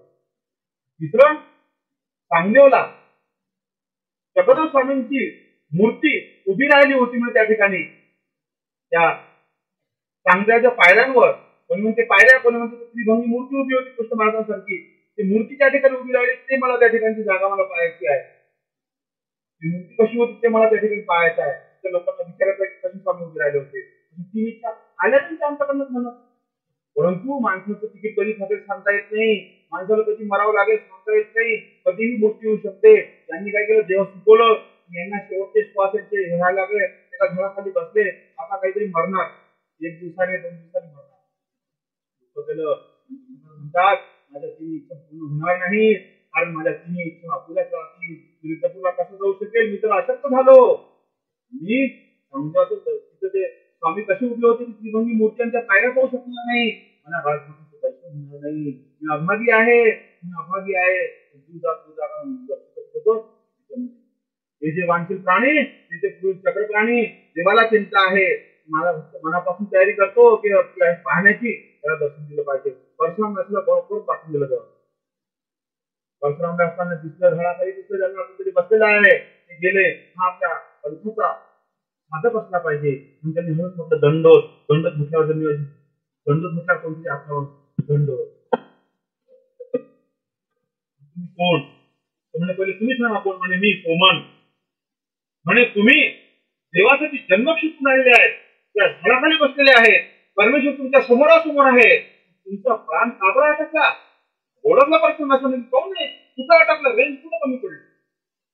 एवढा मोठा साधक, तुमची काय इच्छा आहे, तुमची काहीतरी इच्छा राहिलेली दिसते म्हणून तुम्ही जाऊन हो म्हणे, तुम्ही बरोबर ओळखलं म्हणे. म्हणजे काय इच्छा आहे तुमची. माझी इच्छा आहे म्हणे प्रभूंचा राजभट पाहायचा, गोविंदपूर महाराजांचा राजभट मला पाहायचा आहे. मी राजभटाचं दर्शन घेईल, पण मी दर्शन घेऊ शकत नाही कारण मी अशक्त या ठिकाणी पडलेला. काही काळजी करू नका, पण आता मी राजभटाचं दर्शन करतो. त्यांच्याकडे नमस्कारी काष्ट होते असे,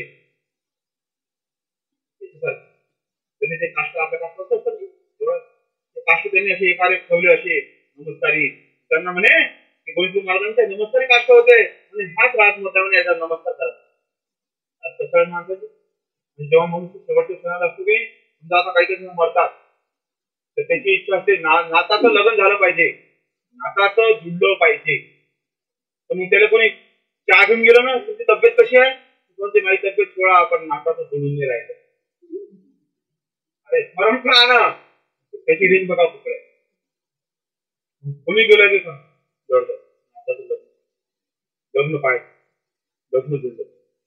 शेवटी काय करतात ते मरत नाही, म्हणतात भाऊ जुळलं, तिकीट फाटलं गेलं. खोटच सांगतात, कारण त्या जीव अटकेल त्याची, असे जीव अटकेल पाहिजे काही. डॉक्टर पाशी आम्हाला डॉक्टर म्हणजे याच्या सगळ्या नसा सुटल्या, याच्या आता काही म्हणजे याचं ब्लड सर्क्युलेशन थांबलं, आता यांना देव भरोसे घरी घेऊन जा. तो म्हणते मला डॉक्टर पाशी न्या, जगण्याची तीव्र इच्छा, मला डॉक्टर पाशी न्या रे. आपण भेटायला जायचं, सफरचंद द्यायची, तब्येत कशी आहे, चांगली आहे, पण एरिया म्हणतो डॉक्टर पाशी न्या तर देत नाही. ते सांगतात याचं सगळे रिझल्ट, डॉक्टर म्हणतात काहीच नाही, याला हिरव्या भाजीपाला उकळा, त्याचा ज्यूस ताजा, बाकी आता काहीच नाही. याला सुद्धा आता हरीच पाठवणार आहे, हरी सब्जी, तो बी हरीकडेच पाठवून द्यायची. डॉक्टर काय करते, हिरव्या भाज्या हरी सब्जी खिलावा लिहितो, हरी सब्जी का ज्यूस खिलावा लिहितो, बाकी काहीच नाही. अशा पद्धतीने डॉक्टर शेवटी तिकट रेंज पाठवतो. म्हणून पहिलेच रेंज मध्ये या इकडे हरीच्याच मागा लागा, म्हणजे पापात म्हणून हरी म्हणजे फिटके ठेवायचं. हरी शब्दाचे मध्ये लोक तब्येत करायची नाही, हरी म्हणजे पापात म्हणून करणारा कोण, लावता आला पाहिजे,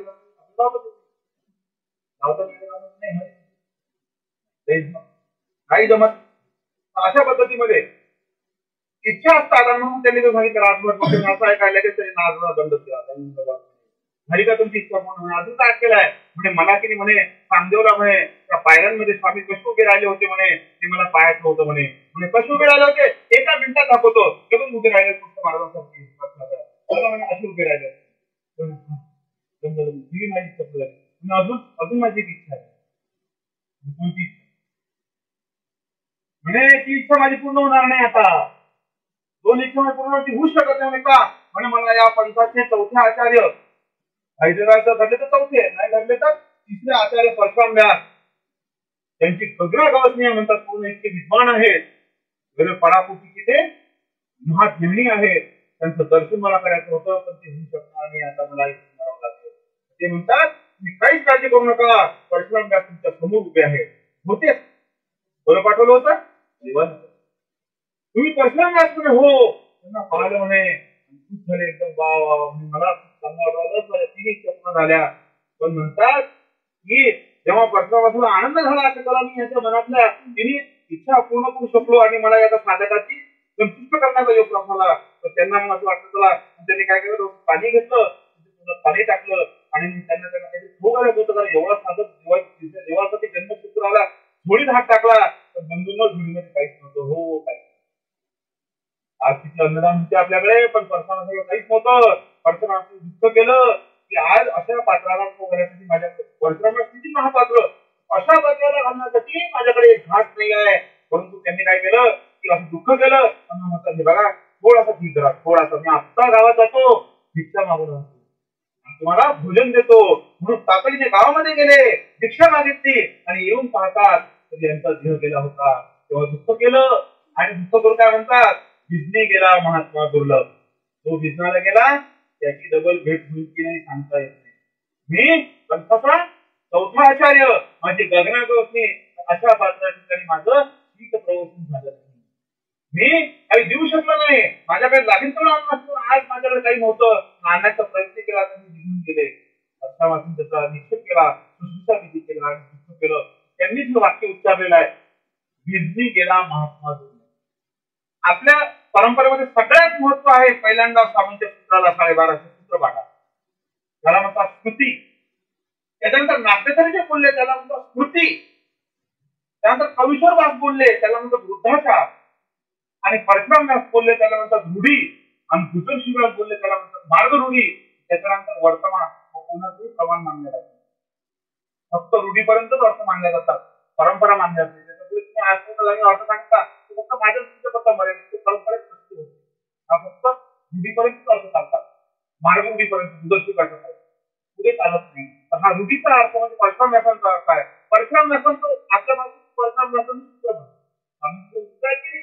नाट्यधरांच्या स्मृती आहे, त्याला फक्त नाव बदलले. स्वामींच्या स्मृती, नाट्यधरांच्या स्मृती, कवीश्वर व्यासांचा वृद्धाचार, परशुराम व्यासांची रूढी आणि भूषण व्यासांचे मार्ग. अशा पद्धतीने या मार्ग रूढी परंपरेप्रमाणे म्हणून मनात केले म्हणून जे जे वांछित प्राणी ते पूर्वी चक्रपाणी मनात इच्छा करा, इच्छा ठेवा, बरोबर. अशा पद्धतीमध्ये त्या ठिकाणी आपण आता आपले डाटा संस्थे परंतु त्याच्या ठिकाणी माहिती राहिलेली आहे. आपल्या उद्या ठेवाच लागतं, उद्या दिवस होणार आहे. त्याबद्दल स्वामी की जय, दंडवत हो.